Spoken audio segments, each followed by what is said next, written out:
Καλησπέρα σας, κυρίες και κύριοι. Καλησπέρα σας πρώτα απ' όλα Βασίλη και Νικόλαε, Νικόλαε και Βασίλη, γιατί είμαστε όλοι μαζί στη σημερινή μας συνάντηση, στην 28η κατά σειρά συνάντηση των διαλόγων. Όχι λίγο, αρκετά διαφορετικά, αλλά και αρκετά όμοια θα έλεγα για όσους γνωρίζουν τους διαλόγους σε σχέση με το πώς έχουμε συνηθίσει να συναντιόμαστε και να τα λέμε.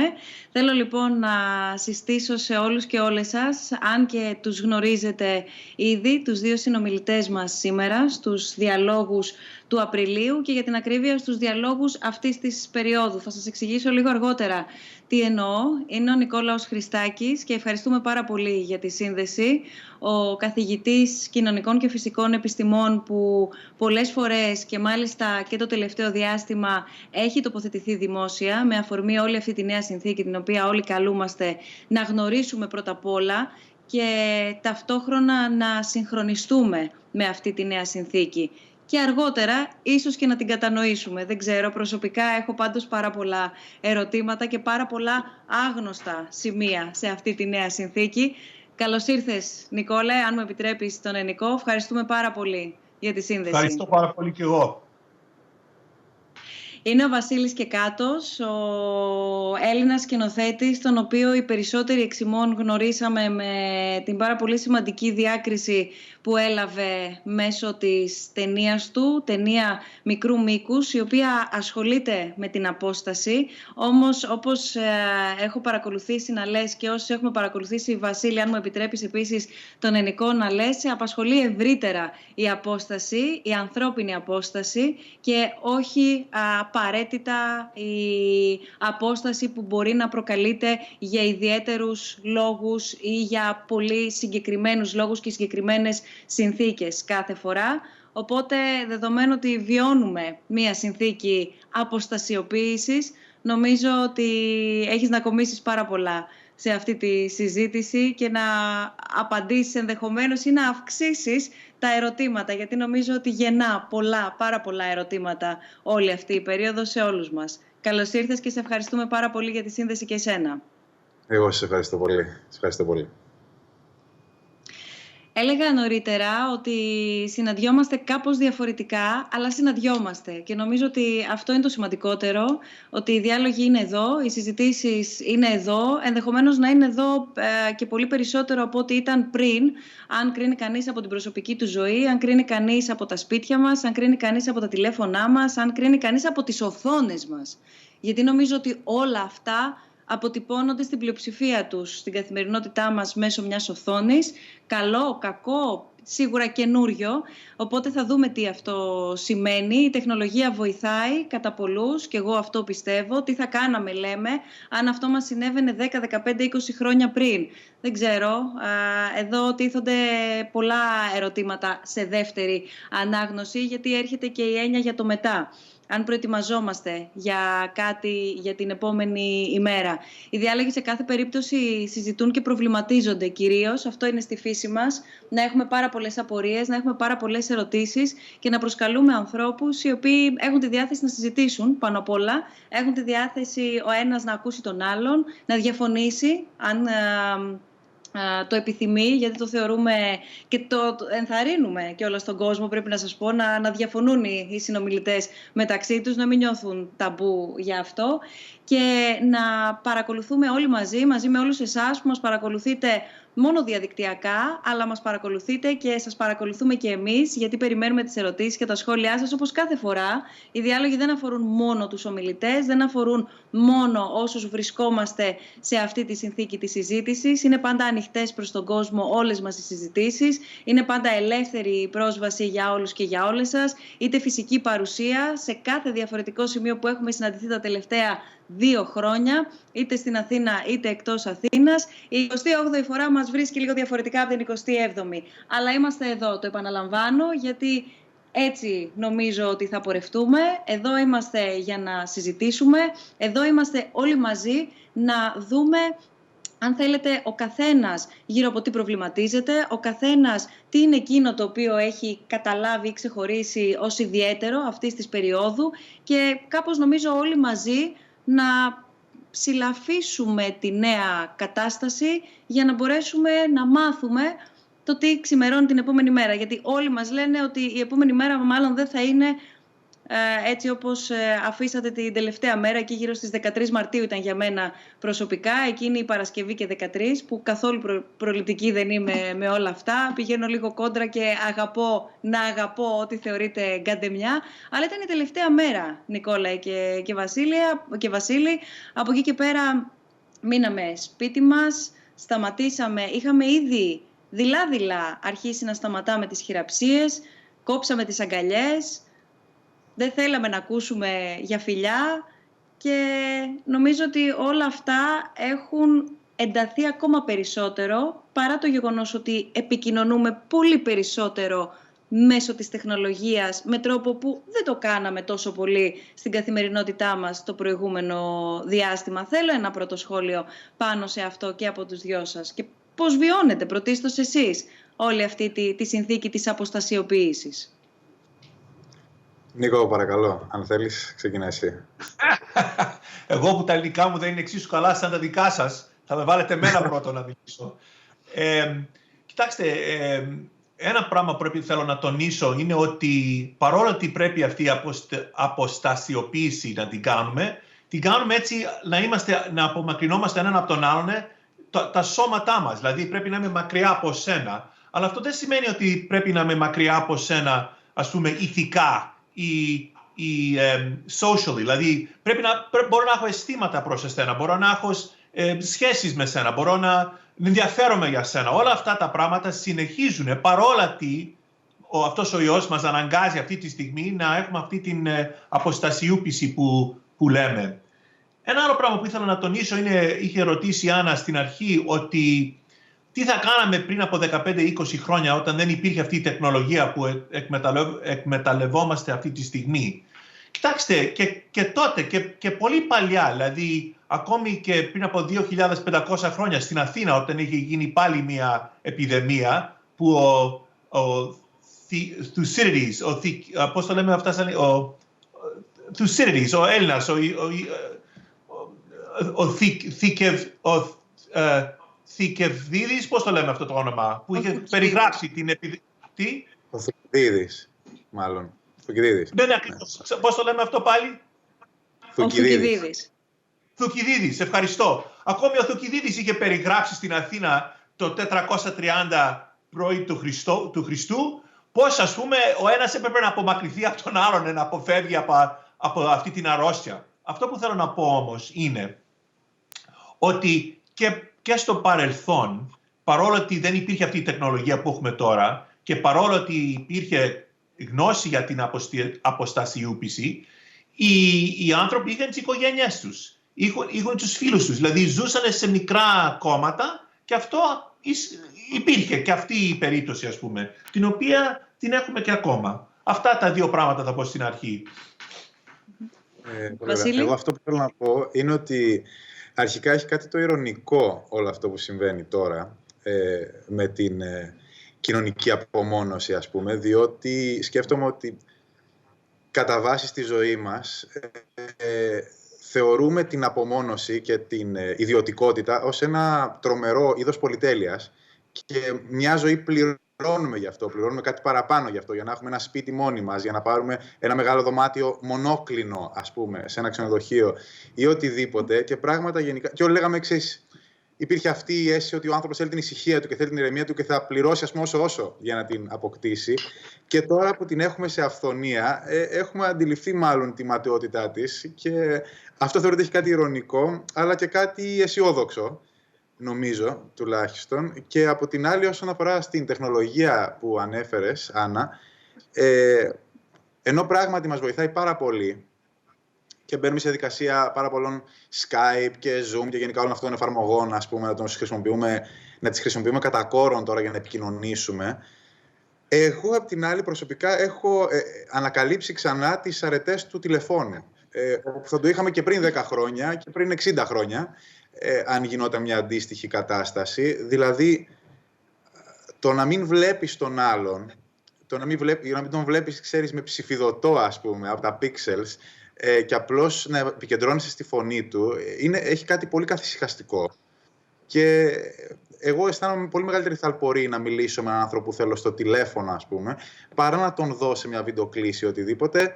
Παρ' όλα αυτά, αν εξαιρέσουμε, ας πούμε, το συναισθηματικό δηλαδή φορτίο που κουβαλάει το τηλέφωνο για μένα έναντι των υπόλοιπων εφαρμογών, σίγουρα οι υπόλοιπες εφαρμογές μας έχουν βοηθήσει πάρα πολύ στο να μην σταματήσει εντελώς η εργασία μας και να μην έχουμε την αίσθηση ότι δεν δουλεύουμε, ότι δεν παράγουμε ή οτιδήποτε. Αυτό είναι ένα πάρα πολύ μεγάλο θέμα που βάζεις, Βασίλη, γιατί είδαμε πάρα πολύ κόσμο να είναι έτοιμος και να είναι οι συνθήκες τέτοιες ώστε να μπορέσει να εργαστεί από το σπίτι. Εδώ δεν πρέπει να ξεχνάμε πόσο κόσμο θα δούμε στη συνέχεια και θα το επαναφέρω σε λίγο, σε ένα διαφορετικό σημείο στη συζήτησή μας λίγο αργότερα, γιατί δεν θέλω έτσι απλά να το προσπεράσουμε, το πόσο κόσμο θα δούμε να μένει χωρίς δουλειά εξαιτίας αυτής της συνθήκης.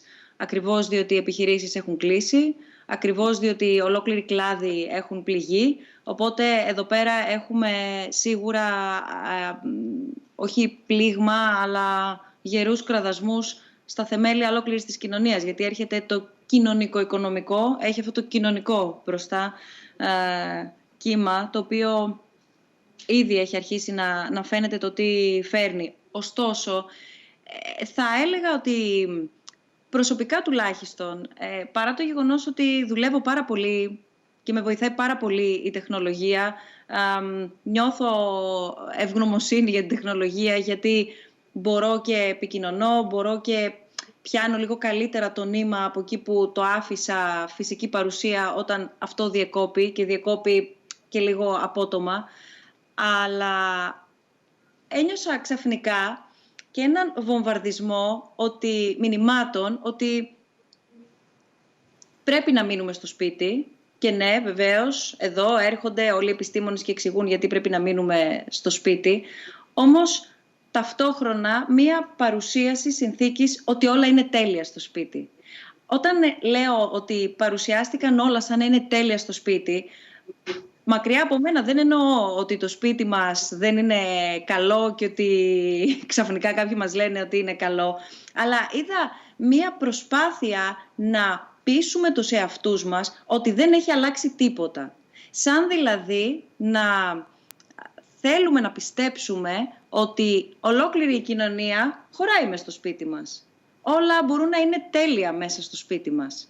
Και εδώ αυτό το οποίο αναρωτιέμαι είναι όταν περάσουμε το σημείο, γιατί θέλουμε και εμείς το χρόνο να προσαρμοστούμε σε αυτή τη νέα συνθήκη, να κάνουμε πάρα πολλά πράγματα, να αποκτήσουμε μια ρουτίνα μες στο σπίτι, να κάνουμε κάπως το χρόνο να περνάει. Προσωπικά θεωρώ ότι είναι πολυτέλεια το να μπορείς να δουλεύεις και να είσαι ενεργός και να μπορείς να είσαι και δημιουργικός, ενώ ταυτόχρονα καλείσαι και προσωπικά να διαχειριστείς μια κρίση που σε αφορά ως άνθρωπο, που σε αφορά ως μέλος μιας κοινωνίας και στη συνέχεια που σε αφορά ως πολίτη και ούτω καθεξής, με τα ιδιαίτερα χαρακτηριστικά των κοινωνιών και τα γεωγραφικά και ούτω καθεξής. Αλλά όταν καλείσαι να διαχειριστείς μια πανδημία, έναν ιό που στοχεύει στην ανθρώπινη ζωή και την ίδια ώρα μπορείς να εργάζεσαι, να παράγεις, να νιώθεις ότι είσαι ενεργός και δημιουργικός, είναι ευλογία. Όμως, όταν περάσει το μεταβατικό στάδιο που βρεις τη ρουτίνα σου, βρεις λίγο τα πατήματά σου, θέλω να δούμε ποιο είναι το λεπτό εκείνο σημείο που δεν θα ξεχάσουμε τι συμβαίνει εκεί έξω και ότι υπάρχει η κοινωνία εκεί έξω. Είναι μια ειδική συνθήκη που εγώ και όλοι μας είμαστε τώρα μέσα. Δεν είναι το φυσιολογικό η απομόνωση. Αυτό ρωτάω. Μου επιτρέπεις, Νίκο?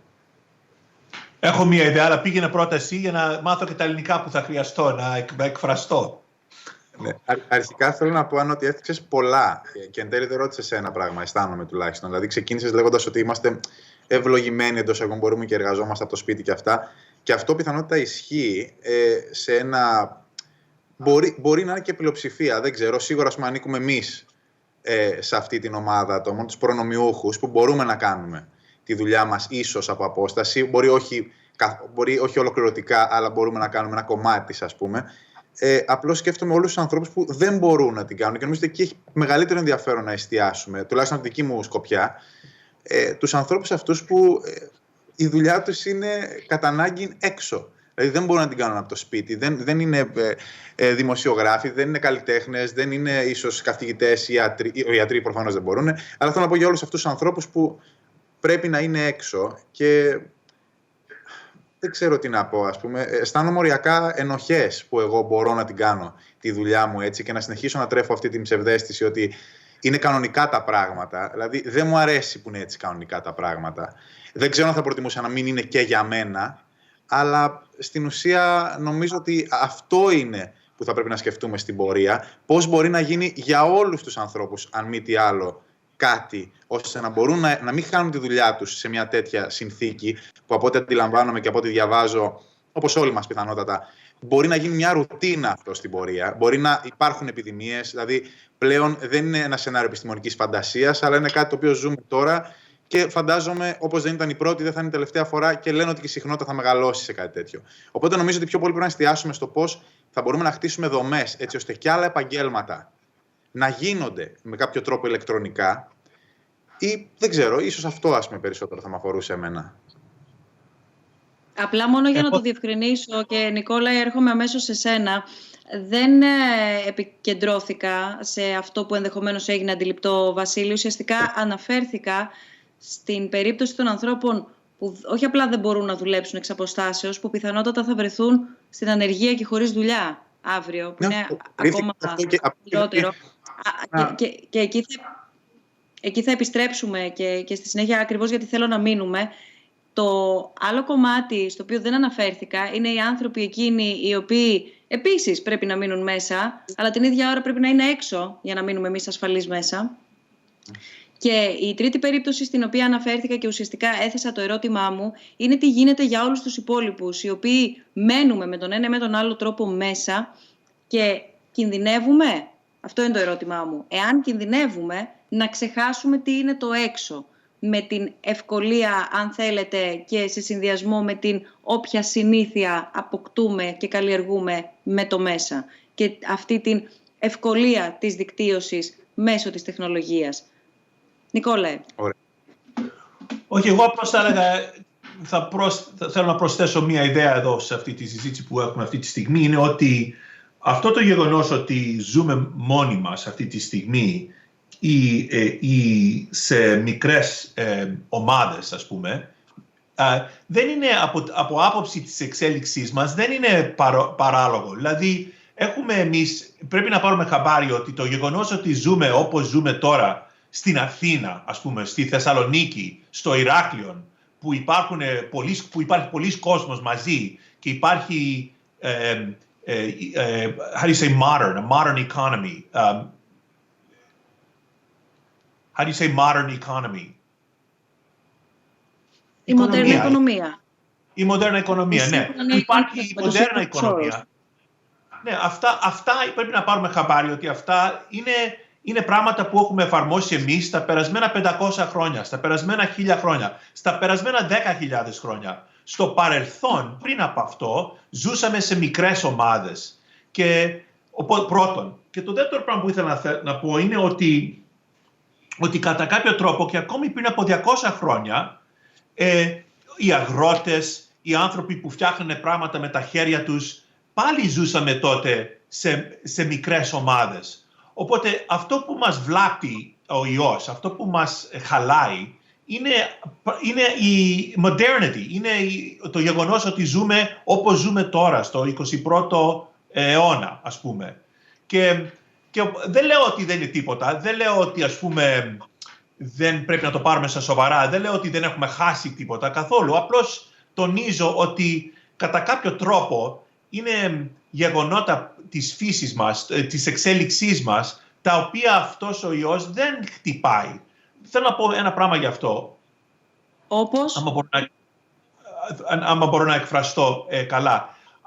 Αυτός ο ιός εκμεταλλεύεται το γεγονός ότι η εξέλιξη μας έχει κάνει να έχουμε φιλίες, να ζούμε ο ένας με τον άλλον. Άμα ήμασταν ένα ζώο ατομικό, τέλος πάντων, που ζούσε έτσι ξεχωριστά ένα ζώο από το άλλο, δεν θα υπήρχε περίπτωση να κυκλοφορούσε ένα μικρόβιο μεταξύ μας, ας πούμε.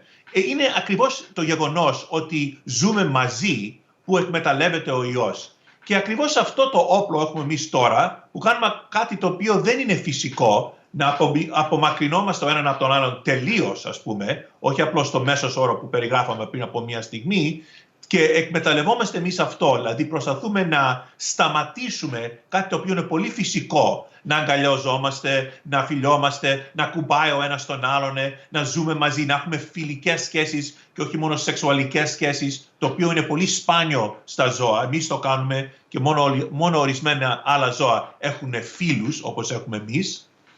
Αλλά ο ιός δεν χτυπάει άλλα πράγματα που έχουμε εμείς, άλλα φυσικά πράγματα. Φερρυπίν, εμείς έχουμε την ικανότητα να έχουμε αλτρουισμό, μου φαίνεται η λέξη, να βοηθάει ο ένας τον άλλον.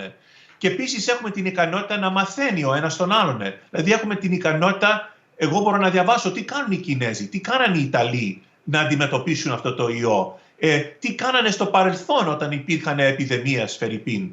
Οπότε αυτές τις ικανότητες ο ιός δεν σταματάει. Λοιπόν, θα σταματήσω. Όπως ο ιός αυτός, πράγματι όπως περιγράφετε εσείς, μας υποχρεώνει να ζούμε έτσι παράξενα και να μην βγαίνουμε έξω, κατά κάποιο τρόπο αυτό είναι και δεν είναι φυσικό και είναι και δεν είναι αυτό που πρέπει να κάνουμε, ακριβώς να αντιμετωπίσουμε αυτό τον εχθρό που έχουμε τώρα, δηλαδή ο κορονοϊός. Έχει έρθει εντωμεταξύ, γιατί έχω πολλά να ρωτήσω, νομίζω και ο Βασίλης, από ό,τι μπορώ να διακρίνω. Όταν πάρω φόρα και αρχίζω να μιλάω, μετά δεν θέλω να σταματήσω, δηλαδή. Και τώρα... Όχι, θέλουμε όλοι να... Έχω πάρει θάρρος, ας πούμε. Μα αυτό είναι. Οι διάλογοι πάνω απ' όλα, δεν θέλω να ευλογώ τα γένια των διαλόγων, αλλά οι διάλογοι απελευθερώνουν τη σκέψη και βάζουν και τροφή για περαιτέρω σκέψη. Θέλω να πω μόνο, επειδή δεν έχω αναφέρει τους τρόπους που δεχόμαστε τις ερωτήσεις του κόσμου και όλων όσοι μας παρακολουθείτε από οπουδήποτε, είτε από το site μας, το καινούριο μας site, dialogues.snf.org, είτε μέσω Facebook, είτε μέσω YouTube, μας στέλνετε τις ερωτήσεις σας, προφανώς και από τα account μας στα social media. Μας βρίσκεται και στο Facebook και στο Instagram, φυσικά και στο email μας, το οποίο το βλέπετε, αλλά όπως βλέπετε συνεχώς και εναλλάσσετε και η εικόνα, παίρνουμε ερωτήσεις σας και στο snf.org/dialogues. Μία ερώτηση που βλέπουμε: πώς θα μπορέσει το κοινωνικό σύνολο να συνειδητοποιήσει ότι χρειαζόμαστε ο ένας τον άλλον, όπως ακόμα και τη συνύπαρξη με τη φύση? Νομίζω έχασα το ερώτημα. Παρακαλώ πολύ, αν μπορούν να μας βοηθήσουν όλοι οι συνάδελφοι, γιατί προφανώς δεν είμαστε μόνοι μας, εμείς οι τρεις που μας βλέπετε. Είναι άλλοι 20 συνάδελφοι για να μπορέσουμε να συνδεθούμε από τα σπίτια μας. Όχι ότι δεν μπορούμε να το κάνουμε, γιατί έχουμε γίνει όλοι expert στο να συνδεόμαστε και να τα λέμε μεταξύ μας, αλλά στο να συνδεθούμε και να μπορέσουμε να είμαστε όλοι μαζί σε σύνδεση. Αυτή η περιβόητη σύνδεση σε αναμονή, εξού και ο τίτλος μας, που είναι η νέα μας συνθήκη και η νέα μας καθημερινότητα, βρίσκει και όλους εσάς και τα μηνύματά σας τα οποία πρέπει να λαμβάνουμε και να δείχνουμε. Βρίσκει όλους τους συναδέλφους που εργάζονται και για τη διερμηνία, για όσους θέλετε να μας ακούτε στα αγγλικά και να παρακολουθήσετε τη συζήτηση στα αγγλικά, και βεβαίως όλοι όσοι όλο το προηγούμενο διάστημα έχουν εργαστεί για να μπορέσουμε να δούμε κι εμείς τι είναι αυτό που συμβαίνει και μετά να συνομιλήσουμε και να προετοιμαστούμε για τη σημερινή μας συνάντηση με τον Νικόλαο και τον Βασίλη. Οπότε, αν θέλετε να απαντήσετε, να τη ερώτηση και πάλι, στο ερώτημα που μας έχουν στείλει. Επαναλαμβάνω το ερώτημα: πώς θα μπορέσει το κοινωνικό σύνολο να συνειδητοποιήσει ότι χρειαζόμαστε ο ένας τον άλλον, όπως ακόμα και τη συνύπαρξή μας με τη φύση? Θέλω να σας ακούσω και τους δύο. Να πω μόνο ότι στο τελευταίο σου βιβλίο, Νικόλαε, το εξηγείς με ένα πάρα πολύ κατανοητό για όλους τρόπο, το ότι, θα το πω πάρα πολύ απλά, είναι στο DNA μας, φαίνεται να είναι στη φύση μας το να γνωρίζουμε ήδη και να έχουμε αυτή τη γνώση ότι χρειαζόμαστε ο ένας τον άλλον. Διαφορετικά δεν γίνεται. Είμαστε κοινωνικά όντα, άλλωστε. Αυτό είναι δεδομένο. Δεν έχω να προσθέσω τίποτα σε αυτό που είπες. Δηλαδή, ακριβώς αυτό περιγράφω. Πώς και γιατί είμαστε έτσι ένα ζώο που ζει κοινωνικά. Να με διορθώνετε όταν κάνω λάθη, σας παρακαλώ, για να βελτιώνω τα ελληνικά μου. Ότι η εξέλιξη μας έχει κάνει έτσι, μας έχει δώσει αυτές τις ικανότητες τις συγκεκριμένες, να ζούμε ο ένας με τον άλλον. Και είναι λίγο παράξενο να το πω αυτό αυτή τη στιγμή που όλοι θεωρούμε ότι κινδυνεύουμε τόσο πολύ από αυτό τον ιό, αλλά στην πραγματικότητα το πράγμα το μόνο ζώο που μας σκοτώνει είναι άλλοι άνθρωποι. Λοιπόν, εμείς η εξέλιξη μας έχει κάνει, we don't have any natural predators, δεν έχουμε ζώα που μας επιτίθονται δηλαδή σε μεγάλα πολύ συχνά. Το μόνο ζώο που μας επιτίθεται είναι οι άλλοι άνθρωποι. Συνεπώς η εξέλιξη μας έχει δώσει τις ικανότητες να ζούμε ο ένας με τον άλλον. Και πώς το κάνουμε αυτό? Το κάνουμε αυτό όπως έχεις περιγράψει, Άννα, και πώς περιγράφω στο βιβλίο μάλιστα. Και μάλιστα αυτές είναι οι ικανότητες, όπως έλεγα νωρίτερα, που θα εκμεταλλευτούμε εμείς αυτή τη στιγμή να αντιμετωπίσουμε τον ιό. Δηλαδή πρέπει, όπως ο ερωτής, αυτός που ρωτάει, ο άνθρωπος που ρωτάει κάνει αυτή την ερώτηση, πρέπει να προσπαθώ να το ξαναδιαβάσω, δυσκολεύομαι αυτή τη στιγμή, πρέπει να συνδεθούμε τέλος πάντων κατά κάποιο τρόπο παρόλα ότι κάνουμε αυτή την αποστασιοποίηση. Άμα δεν έχω απαντήσει να μου λέτε, διότι πολύ συχνά δεν καταλαβαίνω ακριβώς λεπτομέρειες, ας πούμε, σε αυτά που ρωτάτε. Βεβαίως. Βασίλη? Εγώ νομίζω ότι το δύσκολο δεν είναι να επανέλθουμε σε αυτό. Δηλαδή, όσο και αν τραυματιστούμε από αυτή τη συνθήκη, το δύσκολο για μένα είναι η απεκμάθηση της ανθρώπινης συμπεριφοράς. Δηλαδή, το να νιώθεις, μάλλον του ανθρώπινου ενστίκτου. Το να χωριστείς, από το ανθρώπινο σου ένστικτο, που είναι όταν βλέπεις κάποιον για τον οποίο αισθάνεσαι τρυφερά συναισθήματα, να τον αγκαλιάζεις. Αυτό είναι το δύσκολο. Δηλαδή, το δύσκολο είναι πραγματικά το να αποστασιοποιηθείς σε ένα πρώτο επίπεδο. Από εκεί και ύστερα, νομίζω ότι είναι τέτοια η έλξη των σωμάτων, η έλξη των ανθρώπων σε ένα άλλο επίπεδο, φιλικό, είτε ερωτικό, είτε οικογενειακό. Θέλω να πω, δηλαδή, νομίζω ότι αυτό είναι ένστικτο. Δεν μπορούμε να πούμε ότι θα έχουμε πρόβλημα στο να επανέλθουμε στην κανονικότητα, ας πούμε. Νομίζω ότι τώρα αντιλαμβανόμαστε περισσότερο από ποτέ πόσο πολύ μπορεί να είχαμε μειώσει μέσα στο μυαλό μας με την αξία της αγκαλιάς ή του αγγίγματος ή του φιλιού ή της συνέβρεσης ή του καφέ και του περιπάτου. Οπότε είμαι σχεδόν βέβαιος ότι δεν θα έχουμε κανένα πρόβλημα στην, ας πούμε, επανένταξή μας στην κοινωνία. Νομίζω ότι το πρόβλημα είναι ακόμα τώρα, που πρέπει να μάθουμε να ζούμε χωρίς αυτά, αλλά απ' την άλλη μας δίνεται και ευκαιρία να τα επανεκτιμήσουμε. Συμφωνώ τελείως με αυτό που είπε ο Βασίλης. Δηλαδή, στο μέλλον θα επιστρέψουμε στην συνηθισμένη ζωή. Το πρόβλημα είναι για πόσα χρόνια θα αντέξει αυτό. Και εγώ νομίζω ότι θα έχουμε τραυματιστεί αρκετά. Οπότε νομίζω για 2, 3, 4 χρόνια οι άνθρωποι δεν θα το θεωρούν τόσο εύκολο πια να handshake, να κάνεις χειραψίες, να δίνεις τα χέρια σου και να... Χειραψία είναι η λέξη για handshake. Ναι. Χειραψία, ναι.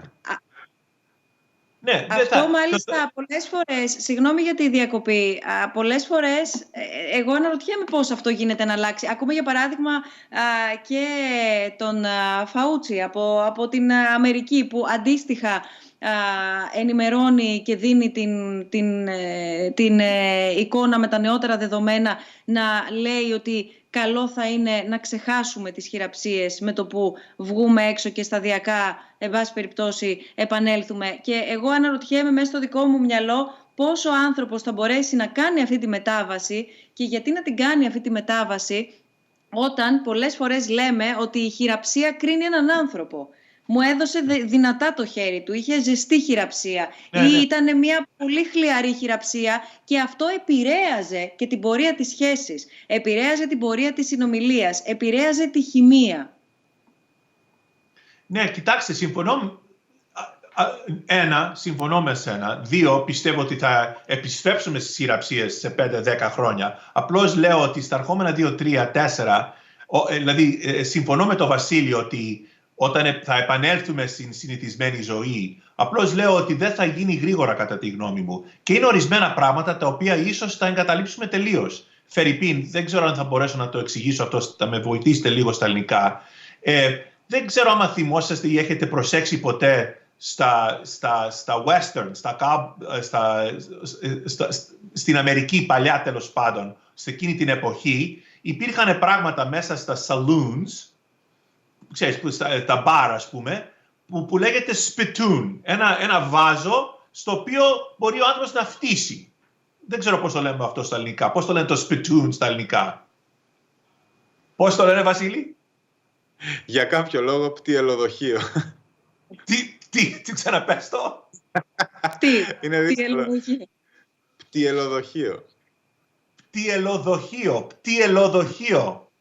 Πτυελοδοχείο. Τέλος πάντων. Αυτά τα πτυελοδοχεία... Τι λες? Λέω είναι νεκρή λέξη ούτως ή άλλως, αλλά ναι, αυτή είναι η λέξη. Ακριβώς, νεκρή λέξη. Αυτά τα πτυελοδοχεία δεν υπάρχουν πια. Γιατί άραγε δεν υπάρχουν? Υπήρχαν παντού για 100 χρόνια, για 200 χρόνια. Τι έγινε άραγε? Αυτό που έγινε είναι το 1918 έγινε μια άλλη πανδημία και καταλάβανε οι άνθρωποι ότι αυτό το φτύσιμο δεν ήταν υγιής και το σταματήσανε. Και αυτά τα πτυελοδοχεία πια δεν υπάρχουν, εξαφανιστήκανε. Λοιπόν, είναι πιθανόν ότι και εμείς τώρα που θεωρούμε την, πώς το λέμε το handshake πάλι στα χειραψία, που θεωρούμε τη χειραψία να είναι κάτι το τελείως λογικό που υπάρχει παντού, σε 100 χρόνια μπορούν να λένε κάποτε υπήρχε χειραψία, πια δεν υπάρχει. Ότι δεν ξέρουμε πια ότι δεν είναι υγιής, ας πούμε. Σας το φέρνω απλώς ένα παράδειγμα αυτό. Δεν ξέρουμε πώς θα αλλάξει η κοινωνία, αλλά ορισμένα πράγματα δεν θα αλλάξουν καθόλου. Η αγάπη, η φιλία, η θερμία αγκαλιά κτλ. Όλα αυτά είμαι σίγουρος θα επιστρέψουν. Απλώς πότε δεν μπορούμε να πούμε. Εγώ, αν μου επιτρέπετε... Ναι, Βασίλη. Σε αυτό που έλεγε ο Νίκος, είναι ότι νομίζω ότι πολλά πράγματα ούτως ή άλλως και ας πούμε στη δική μου γενιά, που είμαι εδώ πέρα, υπάρχω ας πούμε λιγότερο από 30 χρόνια και όμως έχω παρατηρήσει διαφορές σε πράγματα μέσα σε αυτά τα χρόνια. Δηλαδή σκέφτομαι ότι η δική μου γενιά έχει μάθει ας πούμε το κάπνισμα μέσα στα εστιατόρια και μέσα στα μπαρ και σε όλα αυτά και μας φαίνεται φοβερά φυσιολογικό. Αλλά απ' την άλλη, οριακά δεν θυμάμαι καθόλου το κάπνισμα στο αεροπλάνο. Και σκέφτομαι ότι όπως εγώ, που είμαι καπνιστής, ας πούμε, και σκέφτομαι ότι είναι δυνατόν να καπνίζανε μέσα στα αεροπλάνα. Μου φαίνεται εντελώς παράλογο. Έτσι νομίζω ότι στην πορεία οι επόμενες γενιές θα σκέφτονται, μα είναι δυνατόν να καπνίζανε μέσα στα μπαρ και μέσα στα εστιατόρια και μέσα στους κλειστούς χώρους. Και εν τέλει όλο αυτό μπορεί να μας πονάει λίγο, γιατί το έχουμε συνηθίσει, γιατί μας αρέσει οτιδήποτε. Αλλά πρέπει να αναγνωρίσουμε ότι είναι για το κοινό καλό. Και πολύ πιθανόν η χειραψία, που εν τέλει πράγματι, και έχεις δίκιο πολύ σε αυτό, Άννα, ότι μας βοηθάει να προκρίνουμε μια κατάσταση πολλές φορές. Ίσως και αυτό είναι επιφανειακό λίγο. Δηλαδή, ίσως και πρέπει να ξεπεράσουμε για αυτό το πράγμα, το να κρίνουμε κάποιον από τη χειραψία του. Δηλαδή, μπορεί να μας βοηθήσει και εμάς να αναπτύξουμε άλλους αισθητήρες κατανόησης ή διορατικότητας για να μπορούμε να αντιληφθούμε ποιον έχουμε απέναντί μας. Και ίσως μας κάνει λιγότερο επιφανειακούς στο τέλος της ημέρας η έλλειψη της χειραψίας. Μπορεί και όχι, και εφόσον ο Νίκος μας εγγυάται εδώ ότι δεν θα εκλείψουν οι αγκαλιές, που είναι το πιο σημαντικό. Χωρίς χειραψίες μπορούμε να ζήσουμε, νομίζω. Ζει ολόκληρη Ασία τόσα χρόνια. Πρέπει να σημειώσω πάντως το εξής. Συνομιλούμε ήδη 30 λεπτά και χωρίς να είναι πουδενή προγραμματισμένο, δηλαδή κάθε άλλο νομίζω θα ήταν το πιο φυσικό, έχει συμβεί το εξής. Δεν έχει χρησιμοποιηθεί, αν δεν κάνω λάθος, ούτε μία φορά η λέξη κορονοϊός και υπάρχει μία αισιοδοξία στη συζήτηση. Υπάρχει μία αισιοδοξία στη συζήτηση, την έβαλε ο Βασίλης στην αρχή ως λέξη, στο πρώτο ερώτημα, το πώς βιώνει ο καθένας δηλαδή αυτή τη συνθήκη. Έρχεται ο Νικόλαος, ο οποίος μας εξηγεί βάσει της φύσεως του ανθρώπου αλλά και των κοινωνιών στο να είναι ανθεκτικές ουσιαστικά και ο άνθρωπος μεμονωμένα αλλά και οι κοινωνίες εν συνόλο σε διάφορα μαζικά δεινά, ας το πω έτσι. Οπότε πρέπει να σας πω ότι προσωπικά εγώ έχω ευνηδιαστεί, παρά το γεγονός ότι έχουμε συνομιλήσει τις προηγούμενες μέρες, ότι έχω διαβάσει για εσάς, ότι έχω παρακολουθήσει σε ένα αρκετά μεγάλο βαθμό τον καθένα σας ούτως ή άλλως μεμονωμένα. Οφείλω να ομολογήσω, επειδή δεν παύουμε να τη ζούμε αυτή τη συνθήκη, είμαστε σε αυτή τη συνθήκη. Είμαστε ο καθένας μακριά, ο καθένας σπίτι του και συνδεόμαστε και συνομιλούμε. Δεν παύουμε δηλαδή να είμαστε μόνοι μας. Και για πρώτη φορά έτσι εισπράττω μια δομημένη αισιοδοξία, αν μπορώ να το πω έτσι, μέσα από μια συνομιλία αυτού του μήνα. Το ερώτημα όμως το επόμενο που έχει έρθει λέει το εξής: πόσο πιθανό είναι η καραντίνα να προκαλέσει επιδημία ψυχικής διαταραχής, είτε μέσω της επαφής με τον τρόπο που γίνεται, δηλαδή με φίλους, με ψυχική διαταραχή, είτε λόγω της απομόνωσης. Εγώ θέλω να προσθέσω σε αυτό το ερώτημα του κατά πόσο δηλαδή αυτές οι συνθήκες μπορεί να προκαλέσουν άλλου τύπου προβλήματα υγείας και μάλιστα σε ανθρώπους που μπορεί να μην είναι, αλλά να νιώθουν μόνοι, και σε ανθρώπους που μπορεί και μέσα στην οικογένειά τους, με την οποία καλούνται να κλειστούν αυτές τις μέρες, να αισθάνονται μόνοι και να έρχονται πιο κοντά με σύνολα από τα οποία αισθάνονται απομονωμένοι ή μόνοι, ή με ανθρώπους που είναι και κυριολεκτικά μόνοι. Τώρα είναι φυσικά μόνοι ή είναι και επικοινωνιακά μόνοι, δεν ξέρω, ας το βάλει ο καθένας σας σε όποια βάση θέλει. Το ερώτημα, το μαζεύω λίγο, έχει να κάνει με το κατά πόσο αυτός ο ιός μπορεί να κάνει ζημιά και στην ψυχική μας υγεία, άρα και στο πώς θα κληθούμε μετά να βγούμε έξω. Και άρα και εμείς να μετακυλήσουμε την όποια μας ανισορροπία, αν μπορώ να χρησιμοποιήσω αυτή τη λέξη, προς το υπόλοιπο σύνολο. Και να ευθυγραμμιστούμε επίσης. Αν μου επιτρέπετε, νομίζω ότι φυσικά και θα τραυματιστούμε. Δηλαδή φυσικά δεν μπορούμε να βγούμε κανονικά μέσα από αυτό το πράγμα. Δεν μπορούμε να πούμε ότι αυτό πέρασε και δεν ακούμπησε. Είναι κάτι που έχει μπει μέσα στη ζωή μας, την έχει, πώς να το πω, την έχει αλλοιώσει. Οι ζωές μας έχουν μεταβληθεί, αν μη τι άλλο, για να μην χρησιμοποιήσω κάποια λέξη με απαραίτητα αρνητικό φορτίο. Και προφανώς θα βγούμε τραυματισμένοι από κάτι τέτοιο, αλλά νομίζω ότι οι πληγές μας θα επουλωθούν πολύ γρήγορα, γιατί ο άνθρωπος μαθαίνει να προσαρμόζεται πάντα στις συνθήκες, νομίζω. Και στην πραγματικότητα αυτό που πρέπει να δούμε είναι ότι πώς να το πω, σκέφτομαι πάλι για κάποιο λόγο, πάω εκεί συνέχεια. Για κάποιο λόγο σκέφτομαι πόσο πιο δύσκολο είναι όντως αυτό που περνάνε αυτοί οι άνθρωποι. Πάλι ανέφερες εσύ τώρα. Ότι η ψυχή έχει να κάνει κυρίως με αυτό που συμβαίνει τώρα. Πάντα με το τώρα εγώ έχω το πρόβλημα, ας πούμε. Είμαι πολύ αισιόδοξος για το μέλλον, γιατί στο μέλλον είσαι ελεύθερος, αν μη τι άλλο. Ξέρεις ότι μπορείς να βγεις από το σπίτι σου. Αν στο σπίτι σου βαριέσαι ή κακοποιείσαι ή οτιδήποτε γενικά μπορεί να έχει φοβερές επιπτώσεις στην ψυχική σου υγεία. Το φοβερό για μένα είναι το θέμα του εγκλεισμού. Δηλαδή ότι δεν έχεις τη δυνατότητα της επιλογής να φύγεις από εκεί που είσαι. Αν μη τι άλλο, όταν θα γυρίσουμε σε μια μερική κατά πάσα πιθανότητα κανονικότητα, θα έχουμε τουλάχιστον το δικαίωμα της επιλογής να μπορούμε να διαλέξουμε εμείς τι θα κάνουμε. Και με το δικό μας τρόπο να αντιμετωπίσουμε τα πράγματα, είτε αυτό θα σήμαινε με το να τρέχουμε στα λιβάδια και να αγκαλιάζουμε τα δέντρα ή τους ανθρώπους μες στην πόλη, ή το δειλά-δειλά να προσπαθήσουμε σιγά-σιγά να επανακτήσουμε τα τρυφερά αγγίγματα και να μην μένουμε μόνο στα βλέμματα ή στις φωνές, ας πούμε. Να μπορέσουμε να γίνουμε πάλι πιο άνθρωποι. Εγώ θα προσθέσω, συμφωνώ με αυτά που είπε ο Βασίλης, θα προσθέσω μόνο ότι να προσπαθήσω να απαντήσω λίγο στην ερώτηση που ο άνθρωπος έκανε, είναι ότι ναι, είναι γεγονός ότι θα υπάρξει τέλος πάντων μια ψυχική διαταραξία και πράγματι θα... Ναι. Ψυχική διαταραχή. Διαταραχή, ναι, ευχαριστώ. Ψυχική διαταραχή και πράγματι θα υπάρξει ένα τραύμα και αυτό το τραύμα θα ισχύει για όχι όλους τους άνθρωπους, αλλά αρκετούς και βέβαια για την κοινωνία γενικά, όπως μιλάμε. Η κοινωνία μας έχει επηρεαχτεί από αυτό τον ιό που μας έχει επιτεθεί. Συνεπώς, σίγουρα θα υπάρχουν προβλήματα τέτοια και πρέπει να υπολογίσουμε ότι πράγματι, όπως αυτός που κάνει την ερώτηση έχει πει, ότι παρόλο ότι υπάρχουν διάφορα κακά που έχουν γίνει, παρόλο ότι αποφεύγουμε το θάνατο, ας πούμε, από τον ιό, έχουμε τώρα καταφέρει να κάνουμε άλλα κακά με αυτή την αποστασιοποίηση που κάνουμε. Και αυτό μόνο θα είπα. Και προσπαθούσα να θυμηθώ άμα ο αδερφός του φόβου ήταν η αρρώστια, αλλά δεν ήταν ο Δήμος, right? Ο φόβος και ο Δήμος. Όταν ο Άρης ερχόταν για το πόλεμο, ο φόβος και ο Δήμος ήταν εκεί, άμα τα λέω καλά, που μας κάνανε να φοβόμαστε, ας πούμε. Αλλά βέβαια είχαν και αδερφιά η αρμονία και ο Έρος. Οπότε υπάρχουν και αυτά τα καλά, σύγχρονα που υπάρχουν και αυτά τα κακά.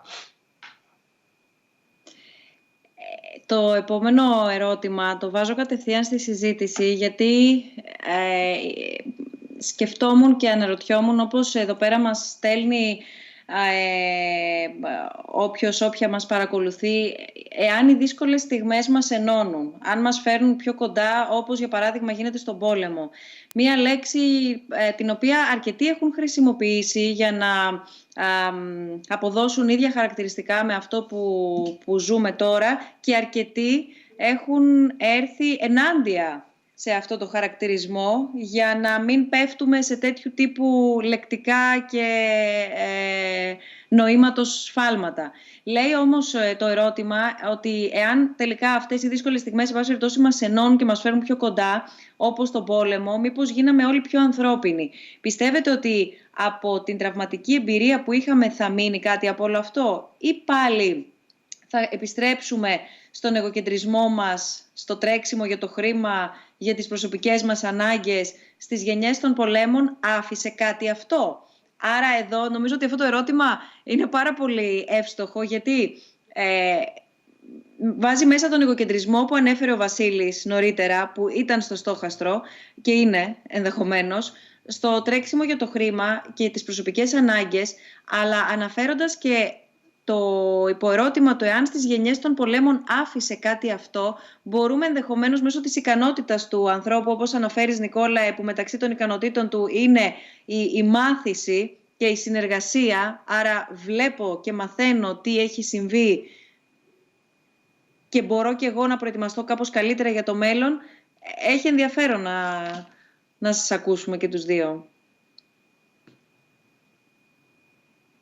Κοιτάξτε, πώς να περιγράψω αυτό.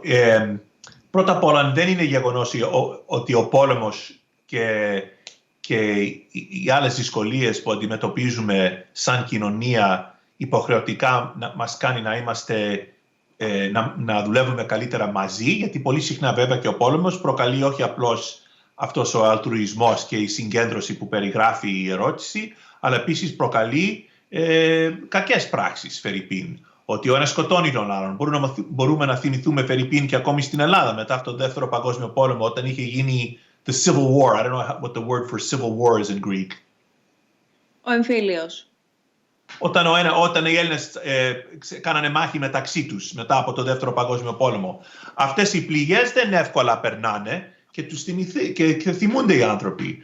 Μπορούμε επίσης να θυμηθούμε ότι προλίγου στην Ελλάδα, όταν ξεπεράσαμε αυτές τις οικονομικές δυσκολίες τα περασμένα 10 χρόνια, τα οποία πολύ δυστυχώς τώρα μόλις ξέφευγε η Ελλάδα, τα περασμένα 2 χρόνια ας πούμε είχε αλλάξει, και τώρα ξαφνικά χτυπιόμαστε με αυτή την πανδημία, το οποίο είναι μεγάλη ατυχία, μπορώ να πω, για το λαό μας, ας πούμε, που αυτή τη στιγμή ας πούμε επηρεαζόμαστε. Αλλά μπορώ να πω επίσης ότι υπάρχει κάτι, όπως είχα πει προλίγο, ας πούμε, τη Ρώμιοσύνη μη την κλαις, ας πούμε, είναι γεγονός ότι υπάρχει κάποια νοοτροπία στην Ελλάδα, το οποίο έχουμε ξεπεράσει αυτά τα κακά πράγματα μαζί, και ίσως αλλάξει η κοινωνία μας προς το καλύτερο. Υπάρχουν πολλά πράγματα για την ελληνική κοινωνία, τα οποία εγώ I admire. How do you say admire? Όταν σας αρέσει κάτι, δηλαδή θαυμάζω. Είναι πολλά πράγματα στην ελληνική κοινωνία που τα θαυμάζω, αλλά είναι βέβαια πολλά πράγματα, όπως ξέρουμε όλοι μας, στην κοινωνία μας, που δεν είμαστε πάντοτε όλοι μαζί, ας πούμε, και δεν δουλεύουμε αρκετά συχνά μαζί. Παρ' όλα αυτά βοηθάει το συναίσθημα του ότι αυτή τη στιγμή συμβαίνει το εξής οξύμορο, ότι πρέπει να είμαστε όσο πιο μακριά γίνεται ο ένας από τον άλλον, αλλά πρέπει όλοι μαζί να είμαστε σε αυτό, συντεταγμένα, δηλαδή αυτό το κοινό συναίσθημα. Μεγάλη ηρωνία. Ναι. Όλοι μαζί πρέπει να ξεχωριστούμε, ας πούμε. Ναι. Ακριβώς. Βασίλη. Πάνω και στο προηγούμενο ερώτημα, πάνω στο αν θα μας αλλάξει αυτό όλο, ή αν θα επιστρέψουμε σε αυτό που είμαστε. Νομίζω ότι είναι σαφές ότι θα επιστρέψουμε σε αυτό που είμαστε, γιατί αυτή είναι η φυσική μας, πώς να το πω, εκεί θα ξαναγυρίσουμε, προφανώς, σε αυτό που ήμασταν. Και νομίζω ότι αυτό συμβαίνει σε κάθε περίπτωση. Δηλαδή και μετά τους μεγάλους πολέμους. Δηλαδή, αν ήταν θα είχε γίνει ένας πόλεμος και ύστερα κανένας πόλεμος. Δεν μαθαίνει ο άνθρωπος. Σίγουρα προβληματίζεται, σίγουρα κουβαλάει τραύματα στην υπόλοιπη ζωή του και σίγουρα αυτά τον αλλάζουν λίγο. Αλλά ποτέ δεν μπορούμε ούτε να ελπίζουμε, ούτε να φοβόμαστε μια μαζική αλλαγή. Δηλαδή, για μένα είναι εκτός σεναρίου αυτό. Δεν είναι δυνατό να συμβεί. Απλώς θα αλλάζουν ίσως μερικά πράγματα, θα τα ξαναξεχνάμε, μετά θα τα ξανακάνουμε όλα μαντάρα και θα ξαναγυρνάμε να σκεφτούμε γιατί. Αλλά θέλω να πω, το βλέπουμε αυτό το παράδειγμα σε πάρα πολλές. Δηλαδή, μπορούμε να συζητάμε τώρα, δεν ξέρω ποιον μπορεί να εκθέσω. Αλλά ας πούμε, μπορούμε να συζητήσουμε και να δούμε τι γίνεται φερειπίν στην Αμερική τώρα. Ας πούμε, που έμαθα ότι ο Τραμπ φερειπίν έκοψε τη χρηματοδότηση στον Παγκόσμιο Οργανισμό Υγείας. Δηλαδή, ο κόσμος θα πρέπει να έχει μάθει καλύτερα, ας πούμε, και να ξέρει πώς ψηφίζει, πώς μιλάει, πώς συμπεριφέρεται στους ανθρώπους. Δεν μαθαίνουμε. Αλλά είναι σημαντικό ότι μπορούμε έστω και λίγο και έστω και για λίγο να προβληματιζόμαστε. Αυτό μας κάνει ελάχιστα καλύτερα. Νομίζω είναι αυτό, δεν ξέρω, διόρθωσε με Νικόλα, που έλεγες και νωρίτερα, ότι την ίδια ώρα που είμαστε ικανοί και από τα ελάχιστα είδη στο ζωικό βασίλειο να συνάπτουμε φιλίες και να εκδηλώνουμε και τέτοιου είδους συνδεσιμότητες μεταξύ μας, είμαστε και η μεγαλύτερη απειλή του είδους μας. Ναι, και τα δύο είναι. Και μάλιστα εγώ νομίζω ότι ο λόγος που έχουμε, η εξέλιξη μας έχει δώσει την ικανότητα να συνάπτουμε φιλίες, όπως λες, συνάπτουμε, τι ωραία λέξη που είναι αυτή, συνάπτουμε φιλίες, ο λόγος που ακριβώς είναι ότι άμα δεν το κάναμε αυτό θα είχαμε σκοτώσει ο έναν τον άλλον. Δηλαδή υποχρεωτικά η εξέλιξη μας έδωσε αυτή την ικανότητα, ακριβώς γιατί αυτή ήταν η λύση του προβλήματος, αυτή ήταν η λύση του προβλημάτου, αυτή ήταν η λύση του πρόβλημα ότι ο ένας σκότωνε τον άλλον πράγματι. Τέλος πάντων. Είναι και αυτό που λες. Ναι, Βασίλη. Ίσως μπορεί να έκανα μια παρένθεση και μια καμπύλη και να μην έχει νόημα να την κάνουμε. Απλώς μου ήρθε, ας πούμε, και επειδή μας έδωσε τη δυνατότητα της απλής συζήτησης, για κάποιο λόγο μου ήρθε αυτή τη στιγμή μια σκηνή από την Οδύσσειο του Διαστήματος του Kubrick, που πολύ πιθανό την έχουμε δει πάνω κάτω σχεδόν όλοι, που είναι στην αρχή, όπου παίζει από πίσω, παίζει του Στράους ο Ζαρατούστρα, και βλέπουμε, ας πούμε, δύο φυλές από πυθίκους όπου παλεύουν για ποιος θα πιει νερό και κανείς δεν επικρατεί, μέχρι που ο ένας πύθικος ανακαλύπτει ότι το ένα κόκαλο που βρήκε μπορεί να χρησιμοποιηθεί ως όπλο. Και εκεί, ας πούμε, επικρατεί. Εκεί έρχεται, ας πούμε, η βαρβαρότητα πρώτη φορά και είναι πάλι φανταστικό το πώς, ας πούμε, ο Kubrick συνέλαβε το ότι αυτό είναι ο άνθρωπος. Δηλαδή, ο υπεράνθρωπος είναι αυτό το πράγμα, σχολιάζοντάς το με τη μουσική που επέλεξε του Στράους. Και νομίζω ότι από εκεί και πέρα, ας πούμε, από τη στιγμή που ο άνθρωπος ανακαλύπτει τον πόλεμο με οποιοδήποτε τρόπο, το όπλο με οποιοδήποτε τρόπο, όλα αλλάζουν. Αλλά είναι σημαντικό αυτό. Δηλαδή, ξανά. Γι' αυτό λέω ότι δεν είναι να προσθέσω κάτι φοβερό. Απλώς θέλω να το πω σαν μια εικόνα, ας πούμε, έτσι που μου ήρθε. Εγώ, ένα άλλο έργο σινεμά που ήθελα να προτείνω προλίγο όταν μιλούσε εσύ είναι από το Casablanca. You know, I'm shocked to discover that there's gambling going on at Rick's. You know, τη στιγμή που έλεγες εσύ, ας πούμε, περιέγραψες, we're shocked to discover ότι οι άνθρωποι είναι άνθρωποι και θα επανέλθουν στα συνηθισμένα όταν τελειώσει ο πόλεμος. Ναι, ακριβώς. Είναι σπουδαία σκηνή και αυτή. Πάρα πολύ όμορφη. Είναι αλήθεια, αλλά εντάξει, προχωράμε.